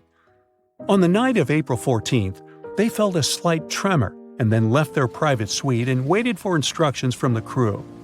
They told the passengers not to lose their passes, as they'd need them when everyone got back on board. But the ship was going under. The Strauss couple were standing next to Lifeboat 8. Mr. Strauss, who was 67 at the time, was offered a seat with his wife because of his age. He refused it, saying he was not too old to sacrifice himself for a woman. He wanted to wait and make sure no women and kids were left behind. Ellen Bird, Ida's maid, hesitated before getting on the lifeboat, but Ida told her to go. She took the easy decision not to leave her husband on the sinking ship. Ida took off her beautiful mink coat and handed it to her shivering maid, saying she wouldn't be needing it anymore. Isidor didn't manage to convince her to save herself, so they stayed together till the end. Some of the surviving first-class passengers later remembered they had seen the couple standing peacefully on the deck, holding hands, just waiting. The cause of the Titanic crash was an iceberg, or so we've always been told. But new research has come to light that debunks this theory. On April 15, 1915, Titanic, the biggest ship of its time, completely disappeared under the ice-cold surface of the Atlantic Ocean. It's hard to believe that such a massive and expensive creation could be destroyed by one simple iceberg, right? Well, recent findings suggest that the real cause of the disaster was a fire, not an iceberg. For over 3 decades, journalist Senan Maloney has dedicated himself to studying the sinking of the Titanic. During his research, he made a significant discovery that shed new light on the well-known story. Maloney discovered a massive black spot on the hull of the Titanic, which measured an impressive 30 feet in length. He found it thanks to an unpublished album of photographs that showcased the construction and preparation of the ill-fated ship's first and final journey. Can you believe that most probably the fire on the Titanic had been burning at extreme temperatures for 3 whole weeks before anyone noticed it? Crazy, right? Apparently the high temperature corrupted the metal, making it 75% weaker. That's why the Iceberg was able to make a hole in the ship. If not for the fire, the Titanic might have survived the crash because the Iceberg apparently hit the exact spot we are talking about. And this is only one link in the chain of incredible coincidences that brought the Titanic down. The people in charge of the Titanic knew about the fire and knew the ship shouldn't have set sail. But they didn't want to go bankrupt and cancel the trip, especially since there was a coal shortage due to miners being on strike. The trip was already sold out, and there were no alternatives. Other ships canceled their trips due to low demand. Everyone wanted to board the Titanic, so the management bought up all the coal they could find, even from other ships, and set off. It was all about making money. To hide the truth, they turned the ship's hull so that the marks weren't visible from the dock and faced the sea. This way, the passengers wouldn't see them. Here's another sad twist in the Titanic's story. Back then, there weren't any sonar systems to detect danger, so specially trained people had to watch out for threats using binoculars.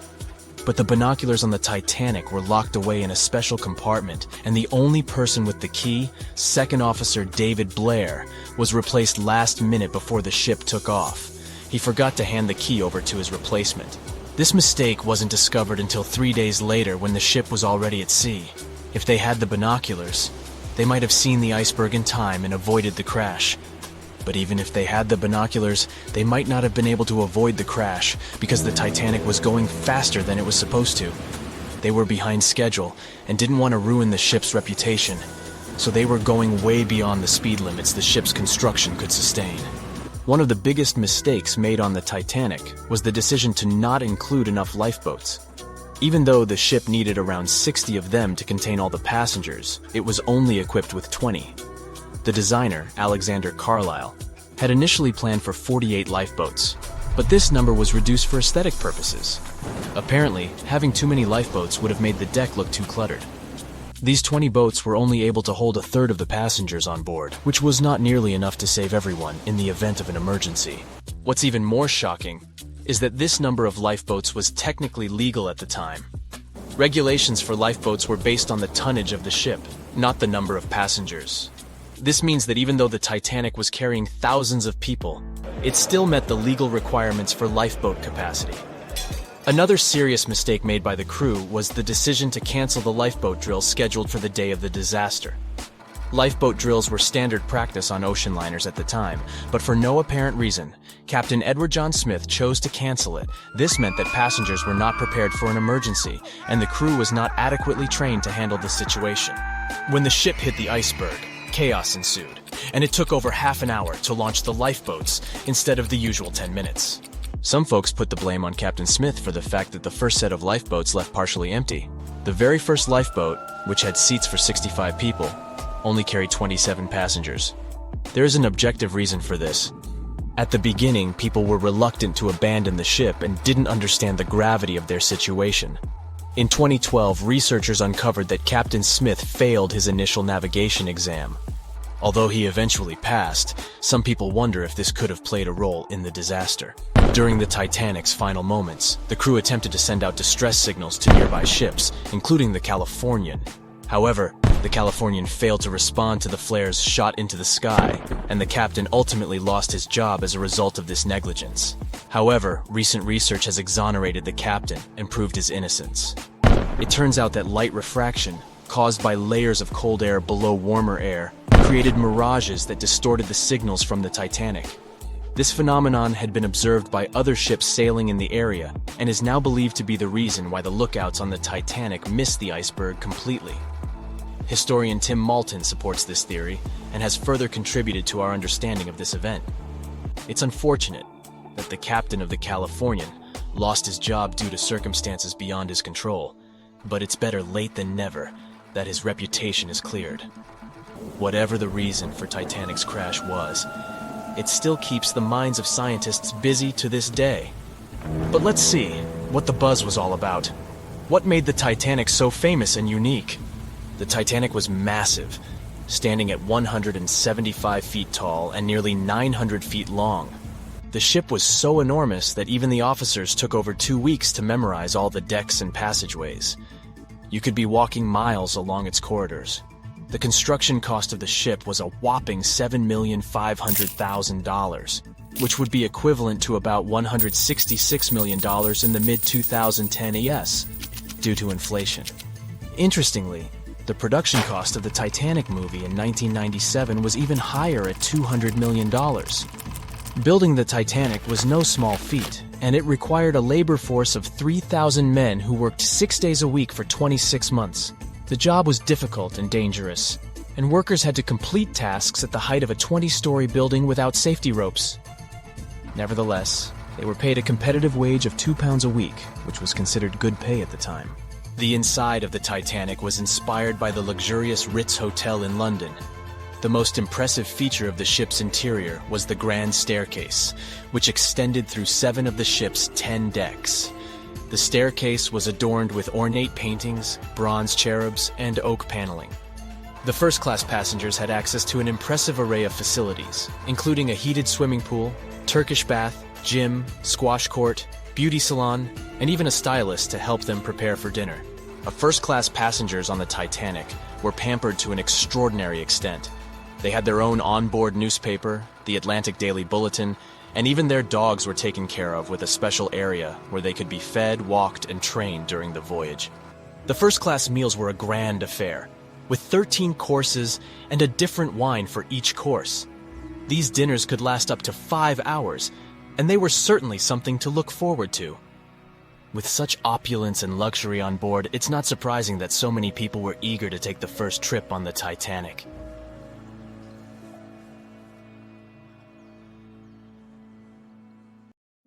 It was the biggest ship ever built in its time, and it was supposed to be unsinkable. But within days of steaming out on its first voyage in 1912, the Titanic was gone beneath the relentless waves of the North Atlantic Ocean.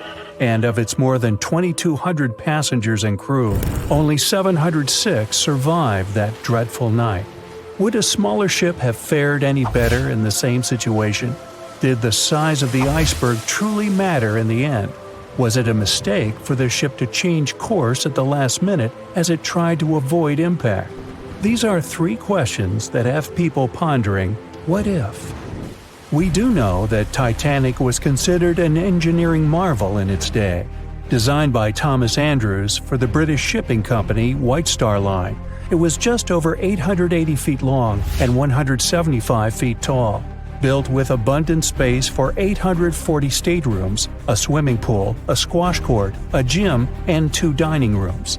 But it was below deck that one of its most impressive new features could be found. Titanic's hull was divided into 16 compartments designed to be watertight. Up to 4 of these compartments could take on water in the event of a breach, with the remaining 12 helping to keep the damaged ship afloat. It was thanks to these compartments that the ship was regarded as unsinkable. Rumor has it that Philip Frank, White Star Line's vice president, even declared, "There is no danger that Titanic will sink. The boat is unsinkable, and nothing but inconvenience will be suffered by the passengers."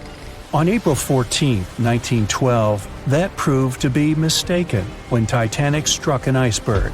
As ice ripped along the ship's hull, several of those watertight compartments ruptured. It took only 2.5 hours for Titanic to sink. Did the size of the iceberg that hit Titanic seal its fate? Would a bigger or smaller iceberg have made any difference? Icebergs come in a wide variety of shapes and sizes. They are pieces of ice that have broken away from glaciers or ice shelves in the Arctic and Antarctic, and are now wandering across the ocean until they eventually melt. One of the tallest icebergs ever found would have easily dwarfed Titanic. Discovered in 1957, it was 550 feet high. That's close to the height of the Washington Monument. Imagine ramming into something that big. Smaller icebergs, though, can turn out just as dangerous. Some are the size of houses and called bergy bits. Others, closer to the size of a car, are called growlers. These can be much harder for ships and boats to locate, making them more difficult to avoid. And, though smaller, they can produce a lot of damage when hit. It's also critical to recall that icebergs are always bigger than they seem, with the majority of their mass lurking below the ocean surface. In fact, over 80% of an iceberg's volume is underwater. Most of its sharp, jagged edges cannot be seen. Roam too close, and you risk damaging your ship's hull. Because Titanic had little notice of its impending doom, a smaller iceberg, struck at the same angle, could still have been enough to bring that mighty ship down. Now, it's possible that had the iceberg been larger, it would have been spotted sooner. Titanic might have had time to alter course and avoid the impact. But missing that one iceberg would not have guaranteed Titanic's safety. It was traveling in a dangerous stretch of the Atlantic called Iceberg Alley. It's located 250 miles east and southeast of Newfoundland, Canada. Behind one iceberg, there could be another, and another after that. And so the crew on board had to remain very attentive to avoid several potential collisions, not just one. A smaller ship might have been better suited for the trip. Titanic's size was certainly a challenge when it came to steering. In fact, it had just left her dock in Southampton when it nearly collided with another smaller ocean liner, the SS New York, missing it by just 2 feet. The gigantic steamship was obviously not made for maneuvering quickly in tight quarters. A ship that size required time and space to change course. But when it comes to ships versus icebergs, a ship's size doesn't always matter. The Islander was a steamship designed to travel the Inside Passage in Alaska. In the summer of 1901, it struck an iceberg, which tore a hole in the front portion or bow of the ship. The vessel did not sink right away, and the crew tried to steer it to safety.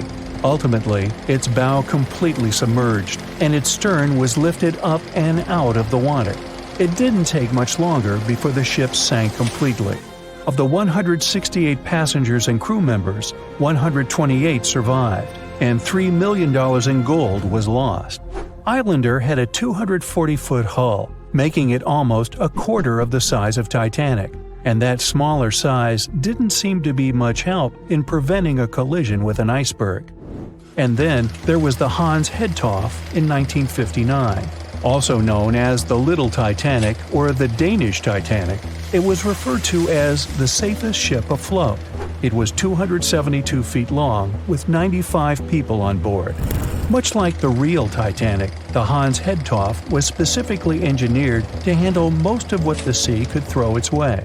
Along with its double steel bottom, it also had an armored bow and 7 watertight compartments. How could such a ship sink? But it could, and it did. It was on its first voyage, returning to Copenhagen, when it ran into trouble. On January 30th, it hit an iceberg. An SOS was sent, but when the Johannes Cross arrived to help, the Hans Hedtoft was nowhere to be found. The only evidence of the ship's existence was a lifebelt that was washed ashore in Iceland 9 months later. Again, the ship's smaller size didn't work in its favor. A smaller size of Titanic wouldn't have guaranteed a safe voyage in 1912. The final what-if concerns the last-minute choice when the iceberg was spotted and the alarm sounded. First, Titanic could attempt a complete stop, but this wasn't an option as the ship needed a half a mile to come to a halt, and the iceberg was a mere 900 feet away. Second, the Titanic could attempt to avoid the iceberg by steering away from it. This is what the captain ordered, but the attempt was unsuccessful, resulting in a deep gash across the ship's hull. The final option? To hit the iceberg head-on. Would this have made any difference? The answer is an intriguing maybe. Some think a head-on collision would have saved Titanic. In this scenario, the collision would have limited the damage to the very front of the ship. Instead of the iceberg tearing through the hull and compromising several of the watertight compartments, only 4 of the compartments would have been breached. This meant the others could do their job of keeping Titanic afloat. The ship could be stuck, unable to move, but it would remain above water until help arrived. This would provide a ship like Carpathia enough time to reach the scene of the accident and bring the people on board to safety. One of the Titanic's designers, Edward Wilding, made a similar claim during an inquiry into the sinking. He argued that most people would have survived a head-on crash, and that Titanic itself would not have sunk. Others disagree, though. First, the special bulkheads on Titanic were designed specifically to protect the ship against collisions with other vessels, not with icebergs. These compartments would crumple upon impact, absorbing some of the force while the other ship absorbed the rest. Though the damage would still be extensive, the remaining bulkheads would keep the ship afloat. But an iceberg does not have the same flex in a collision as you would experience with another ship. Most of the force would be absorbed by Titanic, resulting in greater damage to the ship. Even worse, the impact would be carried through the full length of the ship. Rivets would burst, seams would tear, the compartments would quickly flood, and the ship would sink even faster, resulting in fewer survivors. In any case, as with most what-ifs, we'll never really know the answer. As tragic as Titanic's first and last voyage was, it did result in changes that helped make venturing out to sea much safer.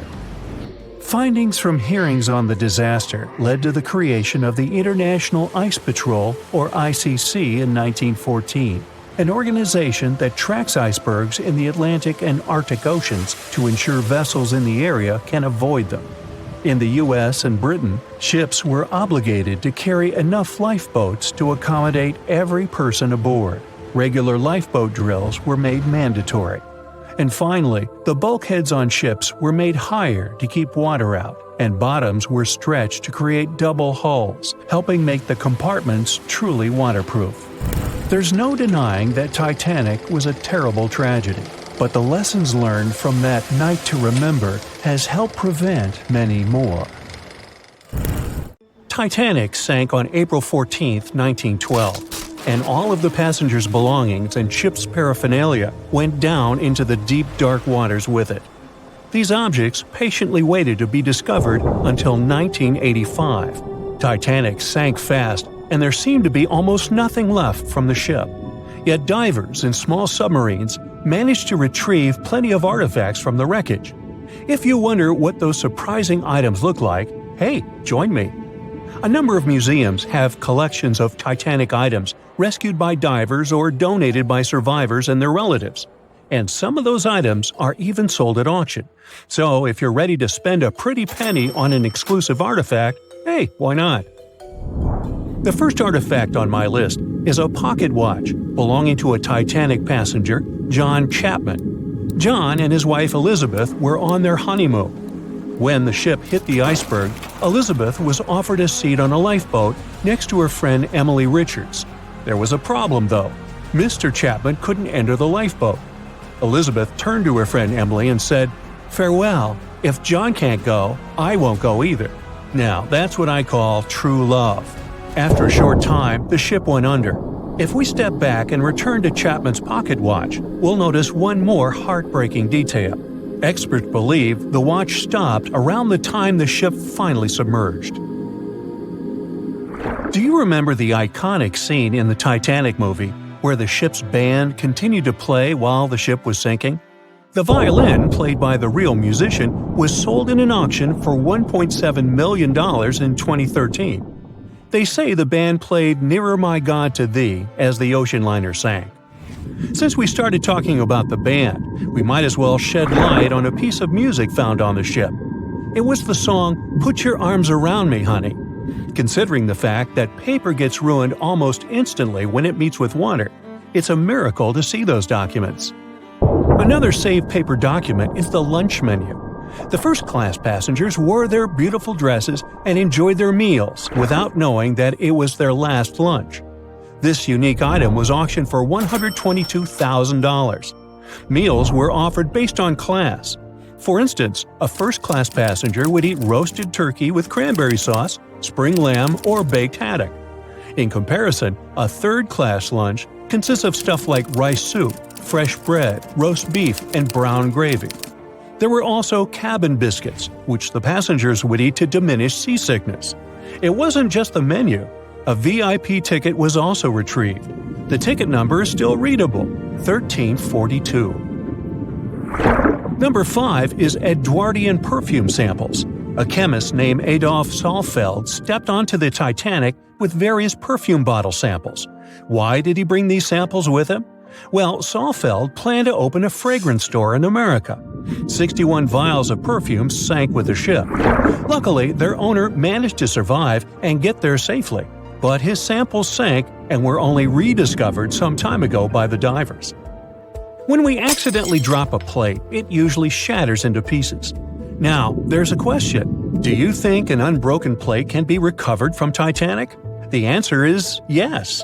Original White Star tableware is proof.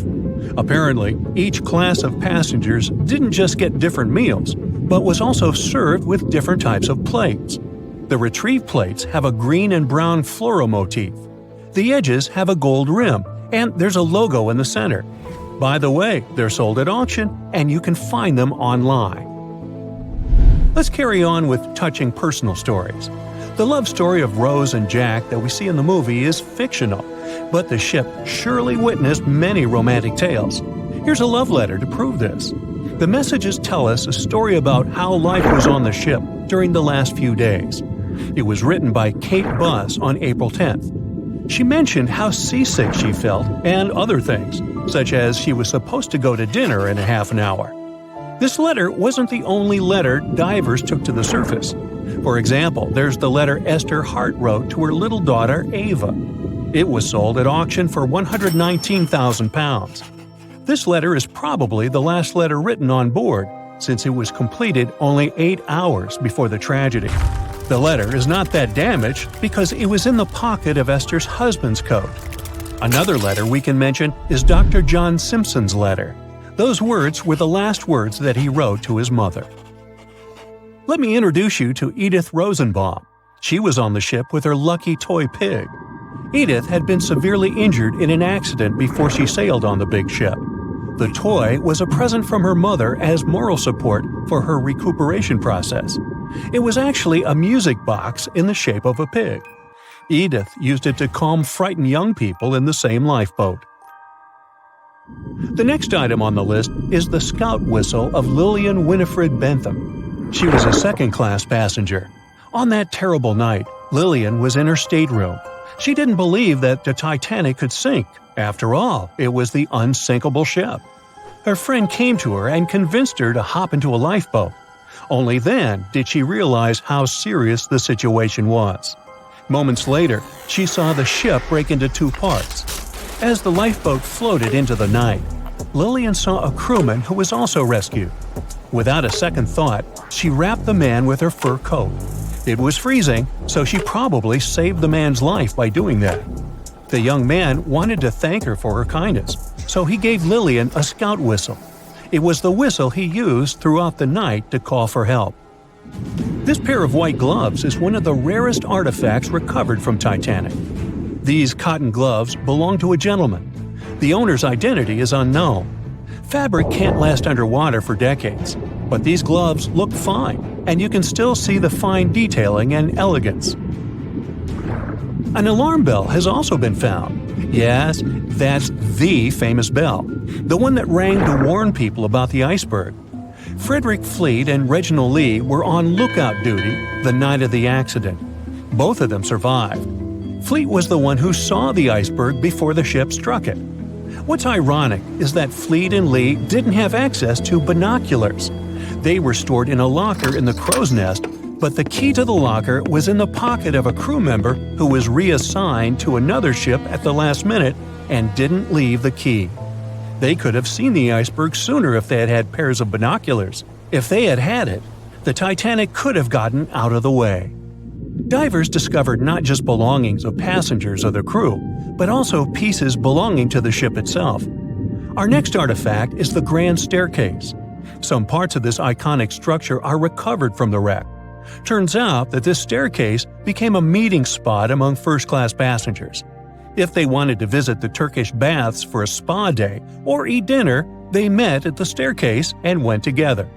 This staircase was a sign of how luxurious some parts of Titanic were. Another miraculously saved object that belongs to the ship is its plan. It was one of the most expensive artifacts sold at auction. The plan is around 30 feet wide. What else? The logometer was also discovered. It's a device used to check the sailing speed of the ship and the distance it covers. The experts say that from the start at noon on April 14th, the device logged 268 nautical miles. And there's more. A giant chunk of hull, known as the Big Piece, was also found. This fellow weighs 15 tons. The larger portholes were for the cabins, and the smaller ones were for the restrooms.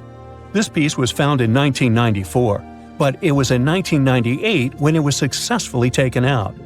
After all these years spent underwater, it was swarming with sea life. Still surprisingly, the portholes still had glass. Now, let's assume you were a diver and you could only take out one of these objects. Which one would you pick? You remember those heartbreaking scenes from the Titanic, either from books or movies, right? You know, the ones where the boat was sinking, and there's nothing anyone could have done about it. Well, it turns out that that story isn't entirely true. At least, according to a historian and author of a book detailing events from that unlucky ship. If what he claims is true, every soul on the Titanic could have been saved.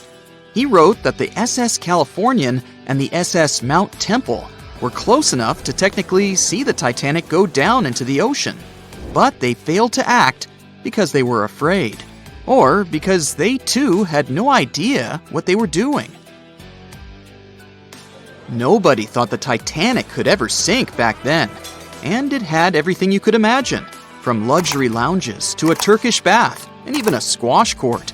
But as it was racing through the ocean, ready to break the Atlantic crossing record, it hit an iceberg, and everything went downhill from there. A lot of ships wanted to help the sinking vessel and shifted their direction toward the Titanic after hearing the distress calls, but the two closest ships held back. The SS Mount Temple, for starters, was really close. It was a mere 50 miles away and could have reached the Titanic in just a couple of hours, potentially saving every passenger. However, its captain believed such a journey would be too risky. I mean, it did involve icebergs, right? There's nothing we can do about it these days, but we can use our imagination and at least save the day theoretically. Your average Joe might have had a difficult time helping people out on the Titanic, but what if we could ask for the help of superheroes? Well, for starters, it would be useful to have someone with time-traveling skills, right? They could go back in time and alert the crew that an iceberg is pretty close, and they should move the ship away from its path as soon as possible. Or, even better, go even further back in time and alert the captain of the ship not to proceed with the journey to begin with. Let me tell you, there were a lot of things that could have been done better with the Titanic. First of all, the crew had no access to binoculars. If they could have had this crucial piece of equipment, they might have spotted the iceberg in due course, at least limiting the damage or avoiding the collision altogether. And don't get me started on the lifeboats. Because they wanted the ship to look as luxurious as possible, there was little space left for those much-needed lifeboats that could have saved so many lives. Although there were 2,200 people on board, the lifeboats could only save 1,200 people. What about flight? Would a flying superhero have been able to help avoid this tragedy? I bet it would have. This superhero could have surveyed the area, especially during the night when there's low visibility to begin with. More so, the hero might have helped with alerting nearby ships faster that something went wrong with the Titanic, and that help is needed to make sure no one gets hurt. If someone on board might have been able to fly, maybe they could have airlifted a bunch of passengers to safety too. Laser vision? Now that would have been cool. A person with laser vision would have pulverized that iceberg in no time. Instead of shivering in the dark that fateful night in April 1912, people would have enjoyed a nice chilled drink on the deck the next morning. courtesy of some harmless leftover ice still hanging around on the ship. Okay. Maybe this person with laser vision wouldn't have been powerful enough to split the iceberg in half so that the Titanic could pass safely. Well, they could have at least helped open the locked room containing the binoculars, that's for sure. Someone with superhuman strength. Yeah, that might have surely helped too. They could have placed themselves between the ship and the iceberg, preventing the collision from happening. If, say, they just happened to be snoozing when the Titanic hit the huge block of ice, no biggie. They would have simply kept the Titanic afloat until nearby ships came around to rescue all the people on board. If you'd have had underwater breathing abilities, you'd have at least been able to save yourself on the Titanic. I mean, technically, there's nothing much you could have done differently on the boat. Maybe you could have saved a bunch of other passengers, but only if you were strong enough to keep them afloat, while you comfortably swam completely underwater. If a person on board had been able to control the elements, that would have been amazing. Not only would it have saved a lot, if not all, of the passengers, it would have been fascinating to watch. Such a superhero would have been able to keep water away from the Titanic's injuries after it hit the iceberg. If they were agile enough and had seen the iceberg before it hit the ship, they could have transformed the big block of ice into water with just the snap of a finger. If we look at the records from that night, everything happened very fast with the Titanic.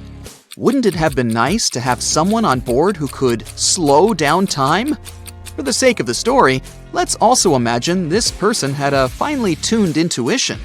They could have sensed something was wrong by the way the air smelled, or by the reaction of the crew when the iceberg was first spotted. With a simple gesture of their hands, they would have slowed down time, almost to the point of stillness. They could have checked the records from the ship, its unusually fast speed, and could have alerted the captain to decide in time. The Titanic could have been stopped, or it could have been diverted away from the iceberg. A superhero with night vision would have been useful too. At least the superhero would have spotted the iceberg sooner than everyone else. Given that the hero could have seen a lot better in low light conditions, that hero would have probably better managed the rescue efforts that disastrous night. Invisibility? Would this superpower have saved the Titanic from sinking to the bottom of the Atlantic? I could think of a possible scenario or two. Anyone with the power to become invisible whenever they want to would have probably gone snooping around the ship. I mean, you have to remember, the Titanic had some of the most important members of society on board. It wasn't just any regular boat. It was probably buzzing with the latest gossip. In between all that mundane information, this superhero could have overheard the captain saying they were going faster than they should have, or that there weren't enough lifeboats to save everyone in case there was a major problem.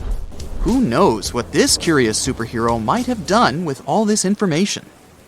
Some sort of sorcerer would have saved the Titanic if they were on board, I'm sure. There has to be some sort of magic spell in a book out there that's useful for sinking ships, right? Maybe one that could have helped weld the metal back together after it got hit by the iceberg. Or maybe one that could have airlifted the entire vessel to safety after it got hit. How about a spell that would have transformed the Titanic into a submarine, creating a protective layer around it so it could comfortably move under the sea? That surely would have been cool, and would have offered passengers a truly unique experience. The ability to speak to animals, or fish, would have certainly been useful too. Even if all else failed, so the Titanic would have still struck the iceberg, and it would have still been filled with water and ended up near the seabed, people could have still been saved. That's because you'd have had someone on board who could have instructed dolphins to carry people to safety. I'm sure those intelligent creatures would have been happy to help.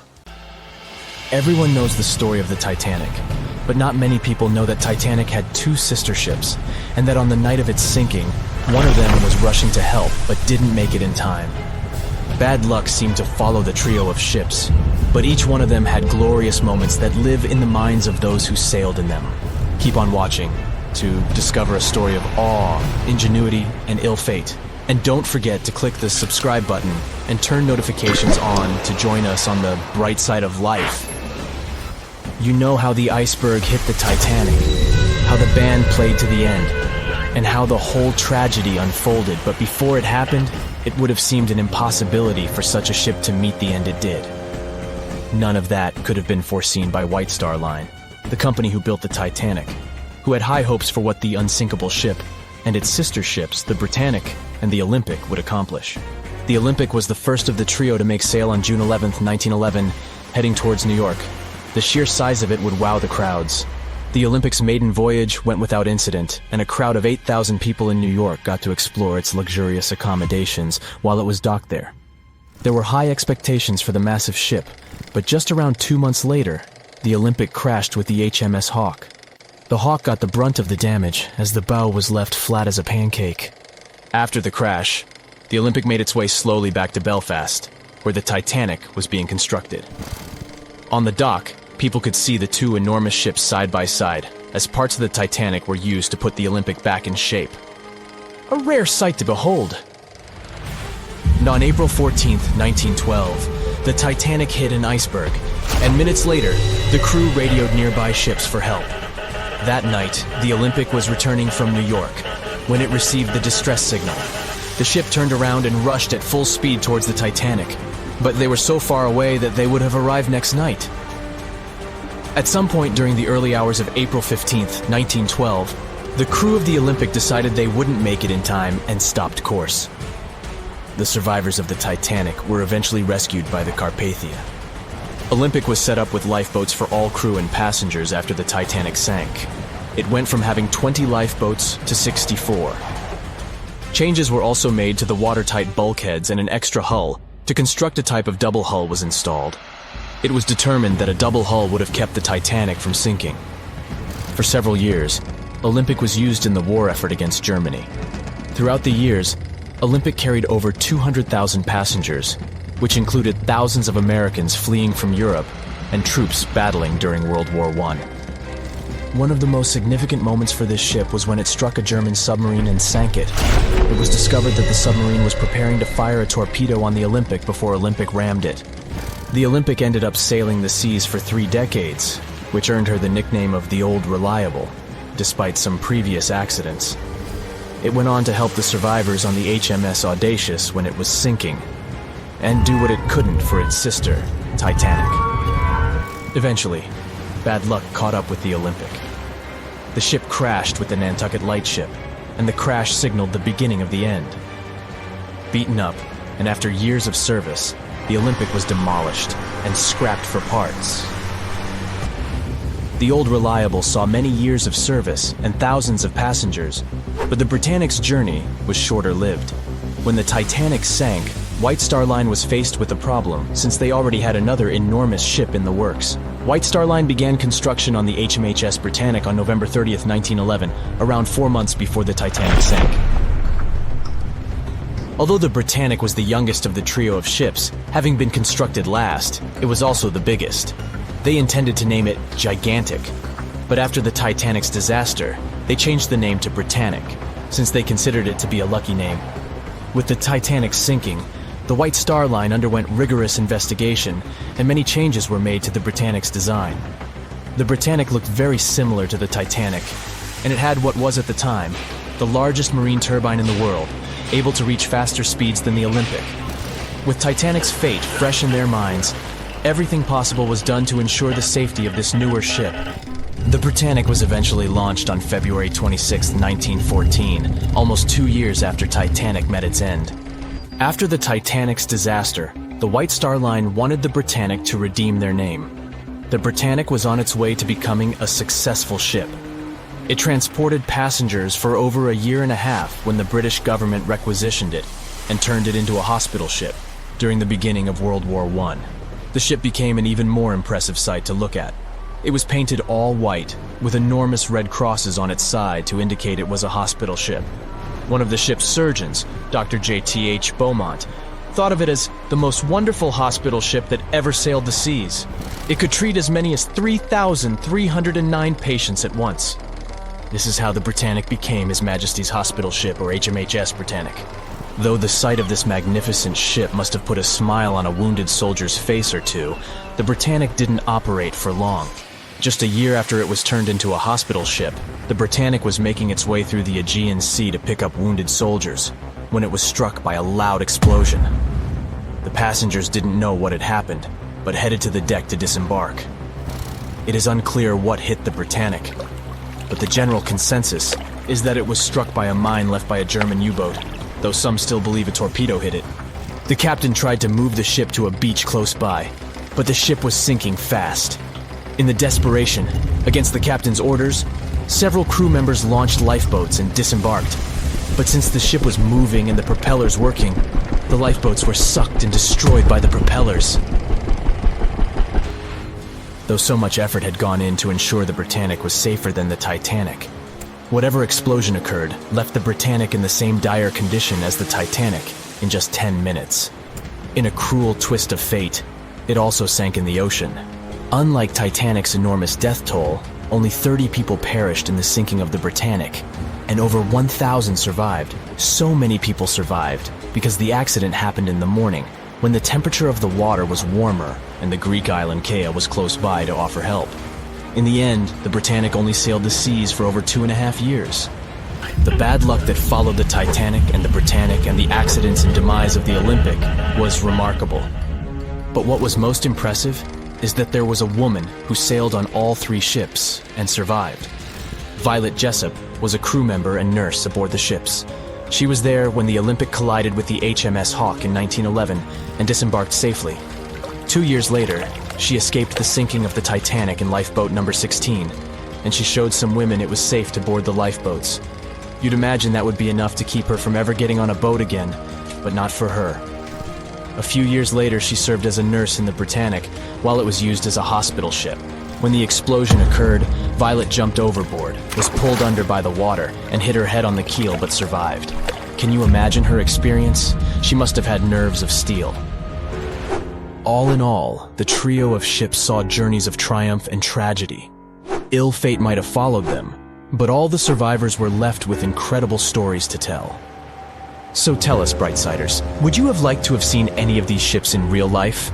Let us know in the comments section. Don't forget to give this video a like, share it with your friends, and click subscribe to stay on the bright side.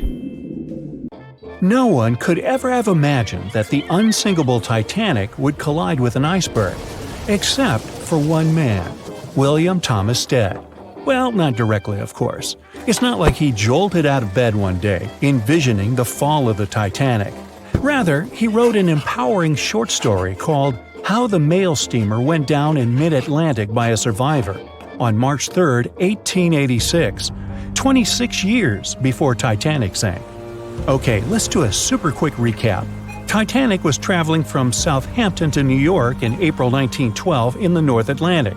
The ship hit an iceberg, and less than 3 hours later, it was completely underwater.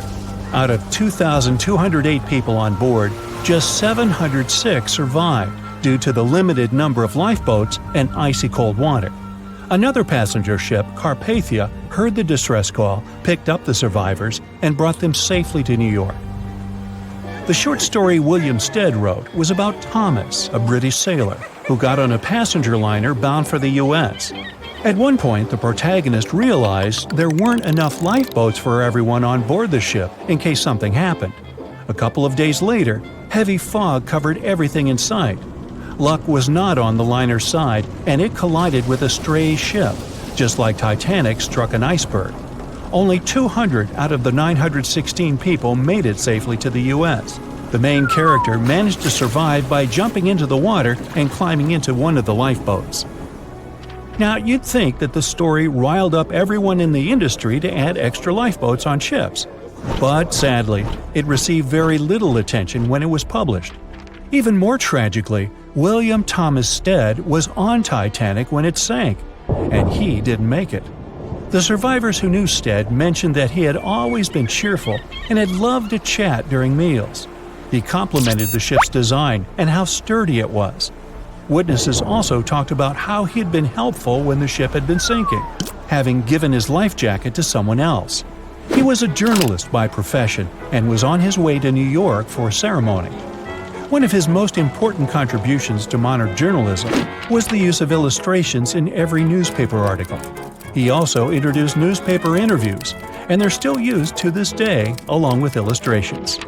But this story wasn't the only published work that predicted the disaster. Morgan Robertson was an author and former ship captain who wrote short stories and novels. His most notable novella is The Wreck of the Titan.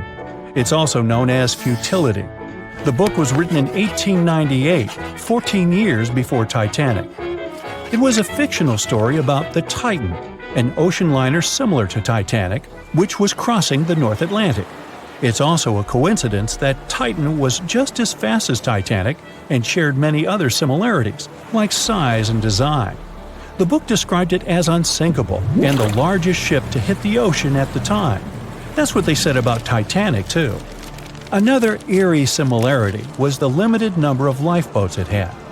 The story took place in April, and that's when Titanic set off on its journey and hit the iceberg. The Titan story also mentioned that barely anyone had survived that horrible accident. Unlike Stead's story, the protagonist of Robertson took a different path. The Titan sinking happened somewhere halfway through the book, so after the accident, the main character went on with his life.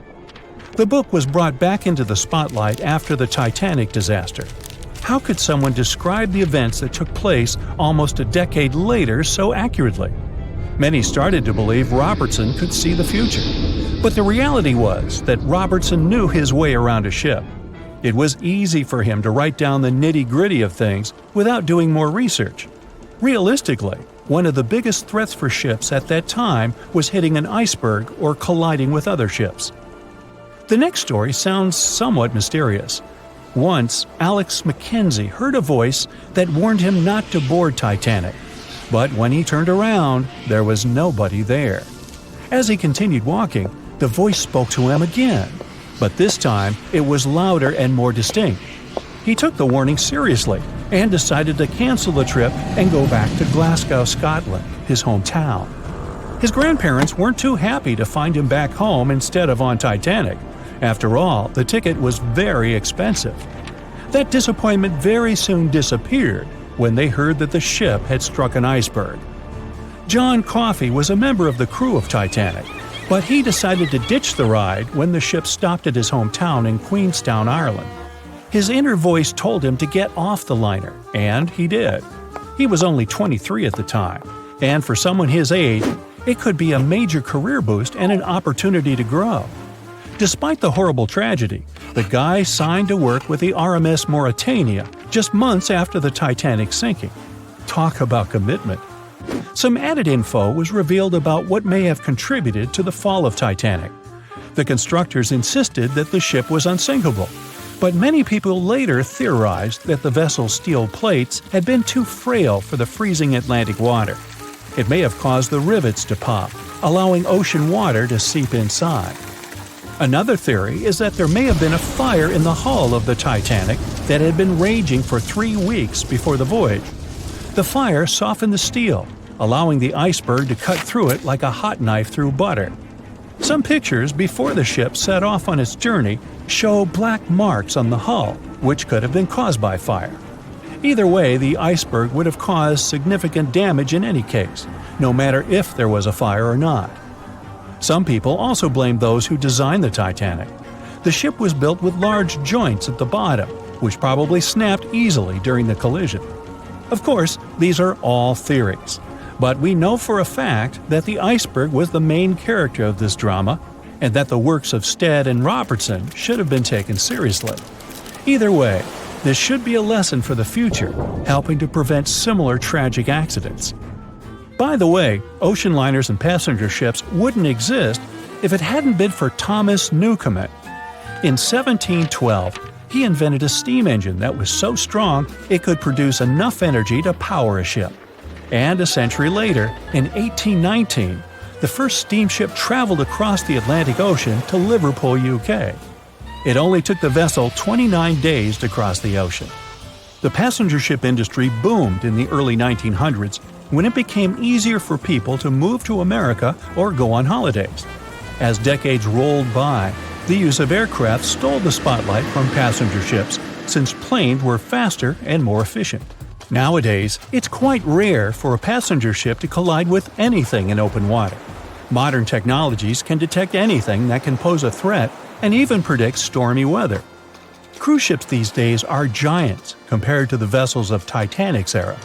Modern ships can carry almost twice the number of passengers and have amenities folks back then could only dream of. Most cruise ships these days have several restaurants to choose from, multiple swimming pools, and game rooms to catch a break. If you're in the mood for some fun, you can watch live performances. Don't forget about the helicopter pad, because why not? Don't worry if you start feeling unwell. The in-house doctors are always there to help any passenger in need. And these ships are only going to get bigger. Putting Titanic and a modern cruise ship side by side is like comparing a corgi to a Doberman. Back then, Titanic was the biggest and most cutting-edge vessel anyone could dream of. So, who knows what the future of cruise ships can hold? We might even have entire cities floating around. That would be a really big boat. When the Titanic began its fateful voyage, it weighed about 52,000 tons. Now, how did they even get it into the water in the first place? Step 1. Find tons of soap and natural fat. Step 2. Dump it all over the ramp in front of the Titanic like a monster slip and slide. They even put grease all over the outside of the ship to make sure it didn't get scratched, dented, or even rip open. Just like that, the Titanic plopped softly into the water, and the workers and owners breathed a sigh of relief. At least that part went well. When they built the Aswan Dam in Egypt, they needed to clear out a huge area for the new artificial lake. Almost 100,000 people had to move out of their homes. That was the easy part. Engineers now had to try to move 2 huge ancient Egyptian temples, or they'd be lost underwater forever. The answer? Thousands of engineers and builders. The temples were built into a mountain, so first they had to detach it using bulldozers and jackhammers. Then they had to take it all apart like a humongous Lego project. Statues, roofs, walls, sculptures, pretty sweet Lego set. Then they cut the temples into bite-sized bits, over 1,000 of them. Each one weighed the same as 3 elephants. So where did they put it all back together? On the same mountain, just 200 feet higher. It took 5 years and about $300 million in today's money. I think even the pharaohs would have been impressed. Now, say you're thirsty, so you grab a glass of water. But where does that water come from? In Saudi Arabia, it comes from salt water. You just need to get the salt out, no biggie. That calls for an evaporator. Saudi Arabia's machine brings fresh water to 300,000 people. Not bad for so much desert. The evaporator weighs 5,000 tons, and it's pretty big, like 10 basketball courts big. They hired a special ship to bring it from Vietnam to Saudi Arabia, but even that was too small. After making the ship a little bigger and making a successful cross-continent journey, the evaporator finally touched down in the Middle East. Then it was easy. Just grab 30 tractor trailers and pull. Pretty impressive, but the largest thing ever moved on Earth is way bigger. Enter the Norwegian Troll gas production platform. It weighs more than the Titanic and is way taller than the Empire State Building. But the engineers weren't scared, even though they had to drag the thing 120 miles from shore. They hooked up 10 powerful boats and pulled it along for a week. That thing cost $1 billion to make, so they had to be careful. The boats were actually pulling it in all directions to keep it steady, then slowly making their way out to sea. Once it got there, its 4 powerful legs were secured with concrete, about as much as you'd use to build 200,000 houses. That part of the sea can be quite rough, so they had to make sure it wouldn't move at all. Natural gas can set on fire, even in the middle of the sea. You gotta move out of town, but you're used to your house, your big kitchen, cozy fireplace. No problem.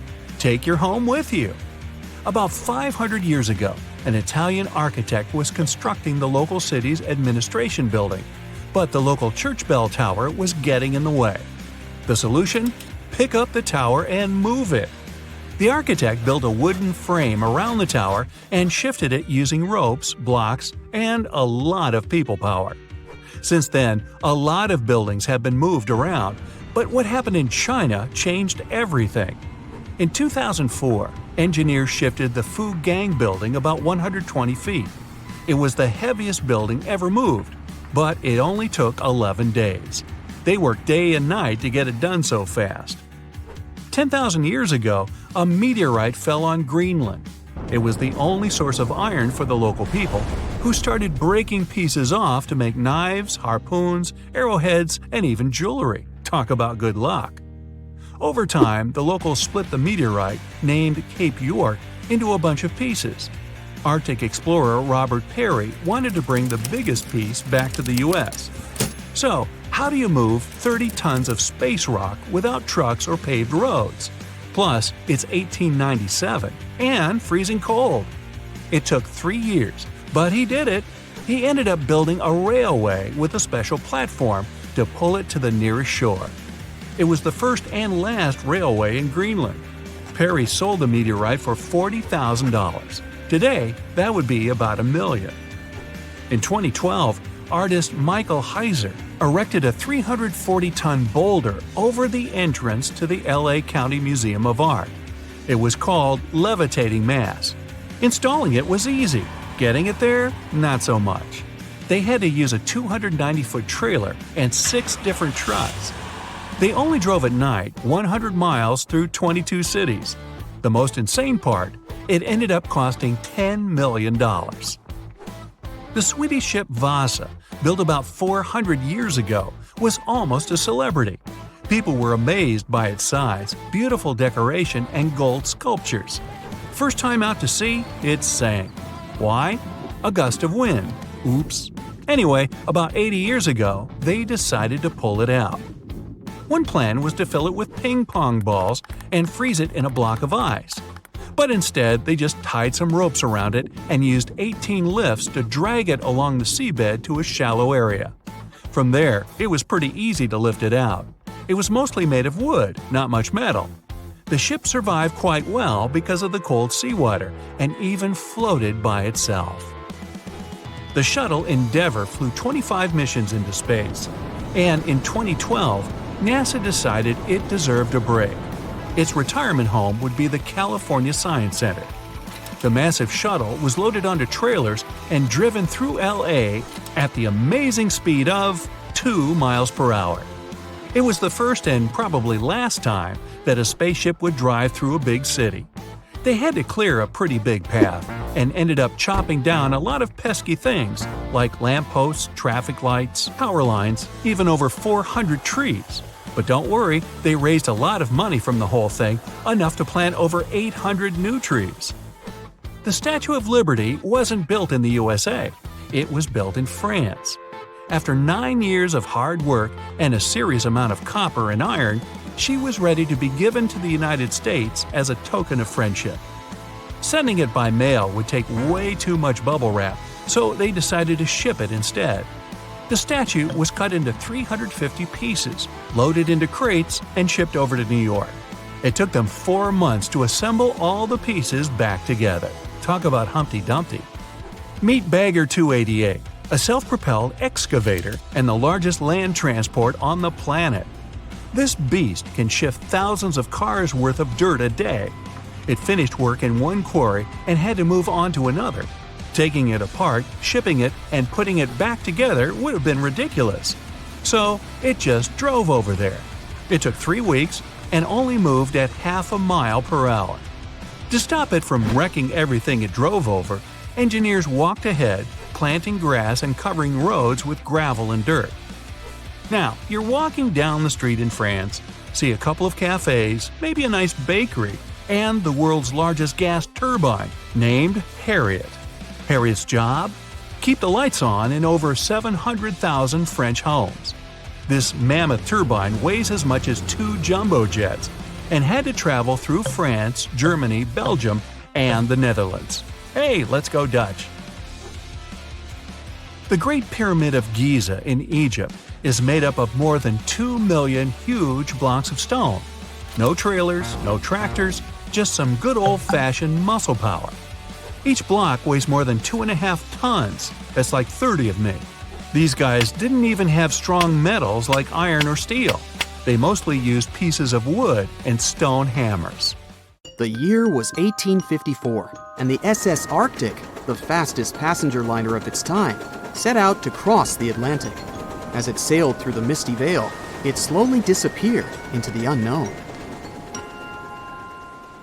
The Collins Line, an American shipping company, was started in 1818 and only began seriously trading in the transatlantic by 1835. Its steamships crossed the Atlantic from Liverpool to New York within just 10 days.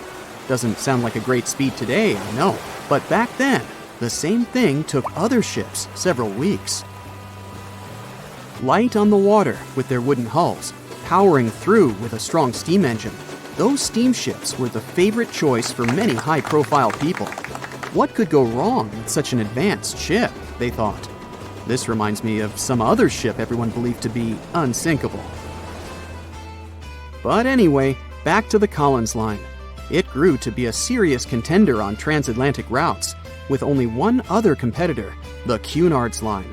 It was a British company also aiming to be the main force through the Arctic Passage. In 1835, the company received a new ship that traveled to Liverpool and came back to New York with the largest cargo ever at that time. From then, the Collins Line was steadily growing. It seemed like there would only be future successes for it. Unfortunately, their lavish ships became costly to run with the amount of coal used. Massive power along with weak wooden hulls meant they needed many repairs after each voyage. So, every trip ended up being expensive. But since the ships were safe and had a great reputation, people were willing to pay the price, and the company was definitely not in crisis. They had achieved something no one had managed to do before them. Like I told you, their ships crossed the Atlantic in a whopping 10 days, and Edward Collins, the owner, was very determined to maintain the pace. Their 5 ships easily outran the Cunard's line of only 3. With this great praise, it provided more attention. Though the Cunard's ships were slower with their iron hulls, they believed there was still profit, regardless of how slowly they sailed. Among Collins' ships, the Arctic, the third of them to be launched, was the largest, reaching 284 feet long, with 2 side-lever steam engines, each with 1,000 horsepower. The paddle wheels made 16 revolutions a minute when at full speed. At the time of its launch, the press called it the most stupendous vessel ever constructed in the United States. But glamour and fame couldn't avoid what would come next. On the 27th of September, the Arctic was on its journey from Liverpool to New York, continuing a speed pace through the thick fog. It's possible that by that moment, after 4 years of record-breaking trips, the crew became overconfident with their sailing and the ship. Going only 50 miles from Newfoundland, they carelessly continued through the fog with no radio contact, sonar, or any other form of identifying objects, equipped only with Morse code. A smaller ship, the SS Vesta, which operated as a fishing vessel, often worked around Newfoundland. It was passing through the same path as the Arctic and crashed into its side. Shocked by the collision, the captain of the Arctic offered help to the much smaller Vesta, but it was soon clear that the damage that seemed minor on the Arctic was far worse. Beneath the waterline, a hole was letting water into the hull. The cost of the much faster wooden hull now seemed less valuable. They steered toward land, trying to plug the holes, but they weren't doing so well, and the seawater continued to pour in, filling up higher and pushing the ship down. And finally, once the engine room was full, it put out the boilers, taking away the massive power the Arctic was once legendary for. They moved slowly until coming to a complete stop. The ship continued to sink, and the order was to abandon it. At the time, maritime law allowed for the Arctic to carry only 6 lifeboats, only capable of saving 180 people. The crew and some of the passengers managed to push their way aboard and took most of the seats on those boats. Things were pretty wild, and everyone forgot about their manners, not letting the ladies and the youngest ones board first. It took 4 hours for the Arctic to sink. 150 crew and 250 passengers were on board. Those that weren't able to find a lifeboat made a desperate attempt to build their own rafts from parts of the ship. 2 days later, only 3 boats made it safely to the shore. The other 3 were never found. Believe it or not, the rescue party also saved some people that had been clinging to the wreckage for 2 days. Unlike the crew, the captain went down with the Arctic, but amazingly survived. He would be only one of 85 people that made it out of the 400 on board. When the news arrived 2 weeks later, the public responded with great sadness to the losses. Great anger soon followed towards the poor safety measures in the crew. The press published demands to change the laws for more lifeboats. It only made sense to have enough for every person on board a ship. But they ignored those requests. This neglect would lead to more disasters in the future. Enough lifeboats would only come into maritime law some 60 years later, after the disaster of the Titanic. Edward Cullen's wife and 2 children were also aboard the ship and didn't return. He was heartbroken, but didn't stop running his business. The Collins line still had a reputation to uphold, the biggest, fastest, and most luxurious on the Atlantic.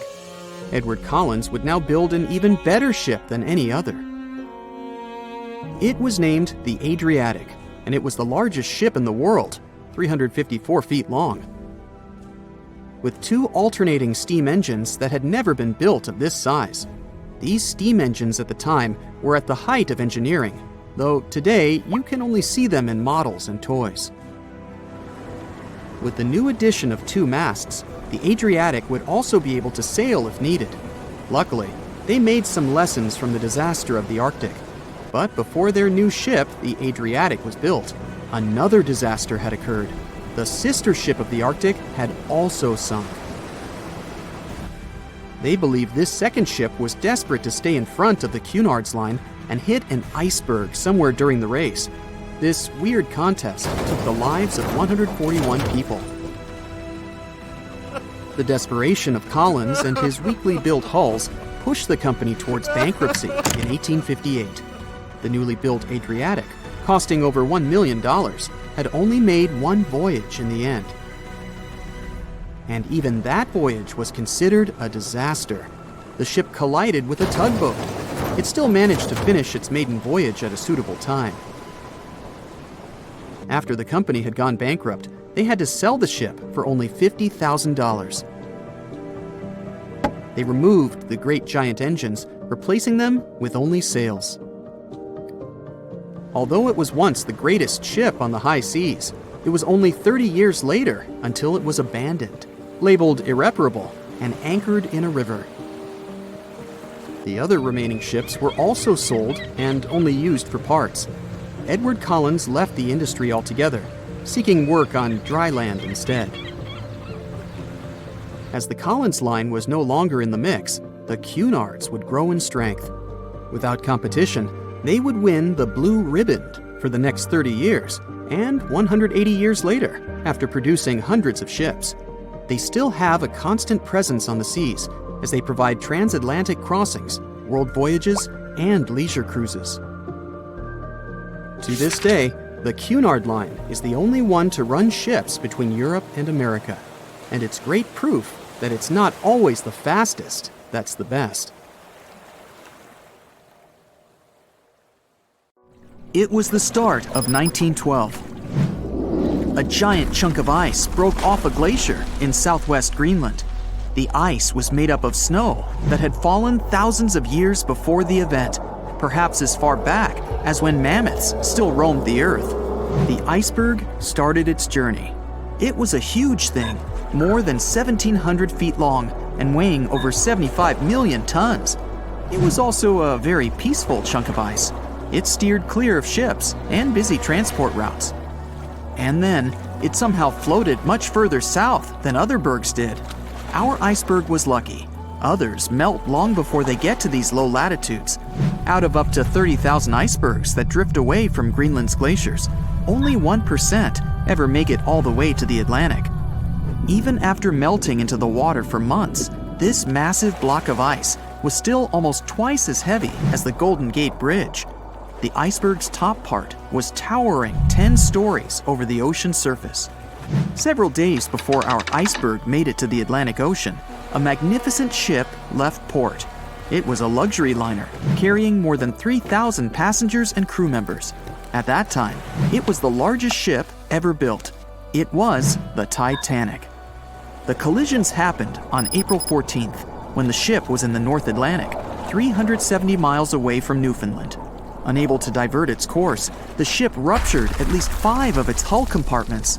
They started to fill with water at an alarming speed. The Titanic's compartments weren't capped at the top. That's why the water spilled over and started to flood each succeeding one.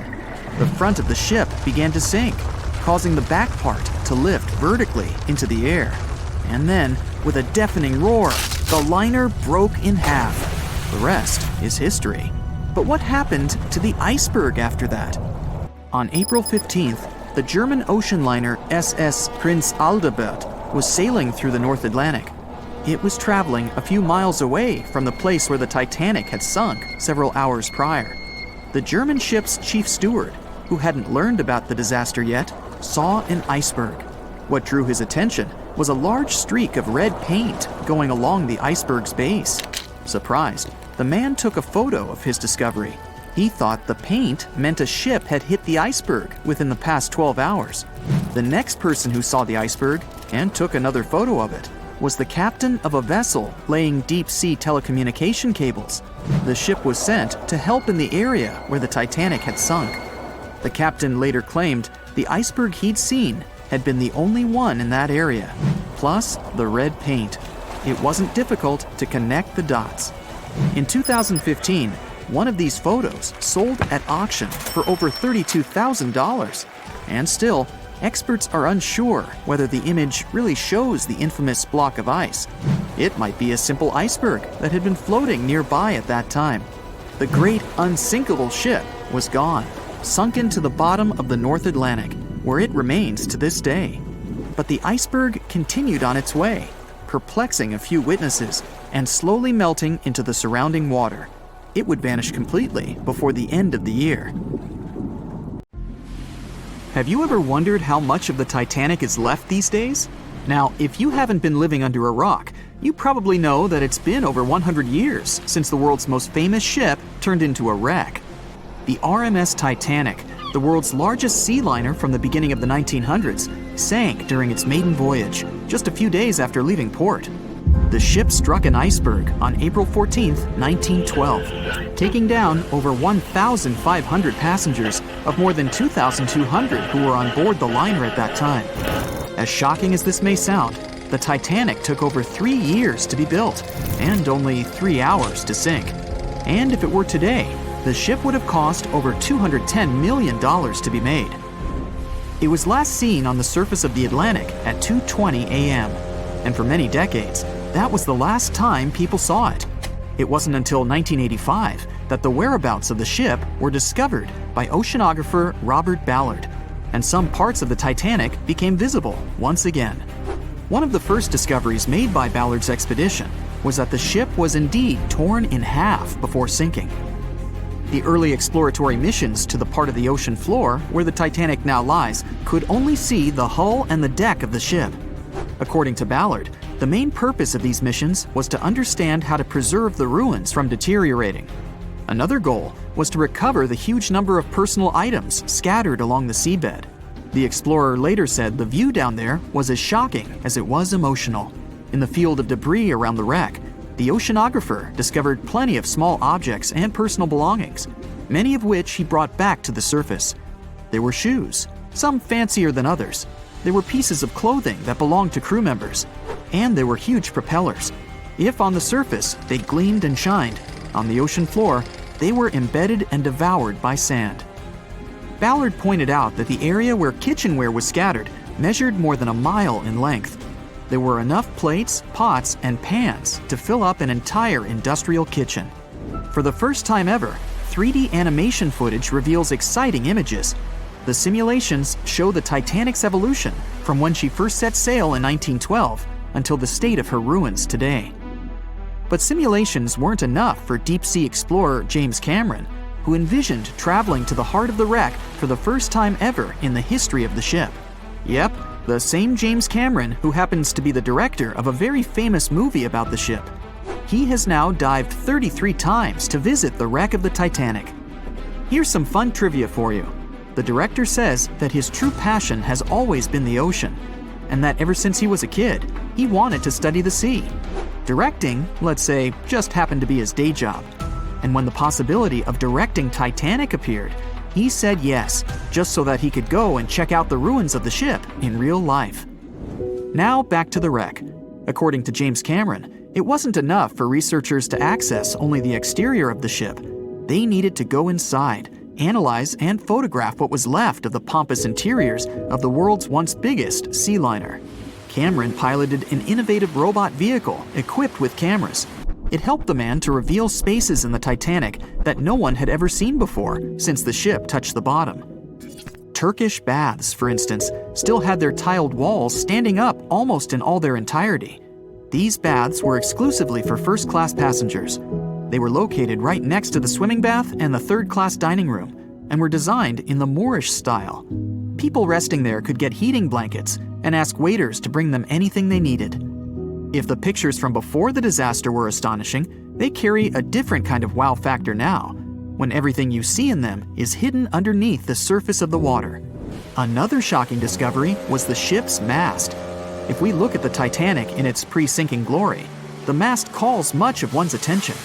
Located on the bow of the huge ship, the mast held together the transmission cables for the Marconi system, a system of wireless telegraphy. That's also where the British merchant flag the Titanic flew was located. The mast stood at the height of a bit more than 100 feet and was equipped with a crow's nest. Nowadays, the mast is unrecognizable. Attacked by corrosion, it collapsed. The crow's nest broke apart too. Now we can see why the modern-day Titanic is a real treasure for deep-sea explorers. But as the wreck of the ship lies at an approximate depth of 12,500 feet, sunlight is non-existent there. So, piloted missions depend on high-end technological equipment to survey the area.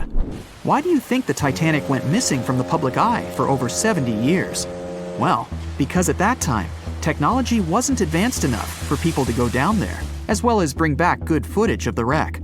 Filmmakers were the ones who drove this technology to its advance by trying to film underwater. They began by building boxes to put their cameras inside. And now, deep-sea photography is highly advanced and allows us to marvel at the awesomeness of underwater life.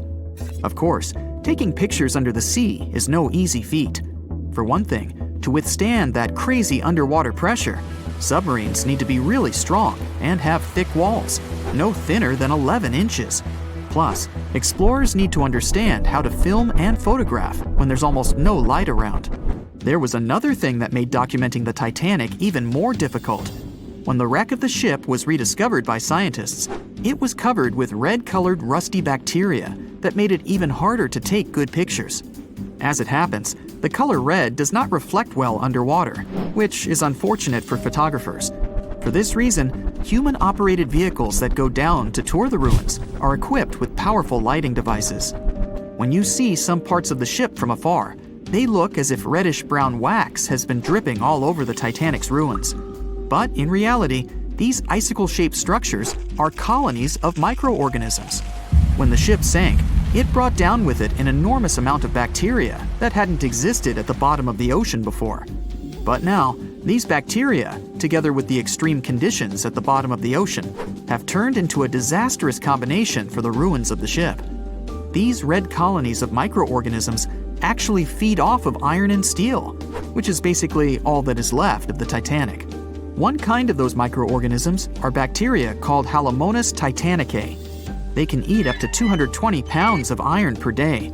This makes the Titanic a colossal food source for them.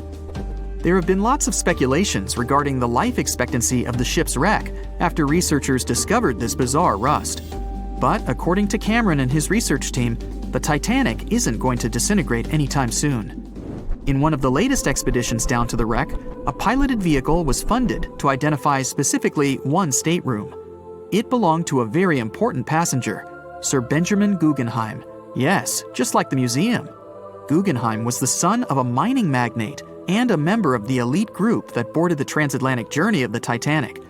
Born in Philadelphia, Guggenheim was traveling back home to the US. But, as we all know, he never made it to his final destination. For the price that ranged from 400 to 800 pounds back in 1912, the equivalent of 84,000 pounds nowadays, one could book accommodation that was called a stateroom. Staterooms on the Titanic were the most luxurious kind of first-class rooms. They were located on the B or C decks and were decorated in more than 11 different styles, ranging from Jacobean, Georgian, Italian Renaissance, and the list goes on. These rooms were filled with carved paneling and marquetry made from exotic and rare kinds of wood, such as mahogany, oak, and so on.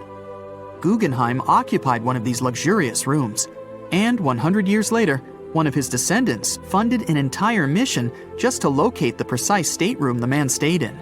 This expedition turned into a documentary for National Geographic, and they did manage to identify which stateroom was Guggenheim's, so kudos for them. That's it for today. So hey, if you pacified your curiosity, then give the video a like and share it with your friends. Or if you want more, just click on these videos and stay on the bright side.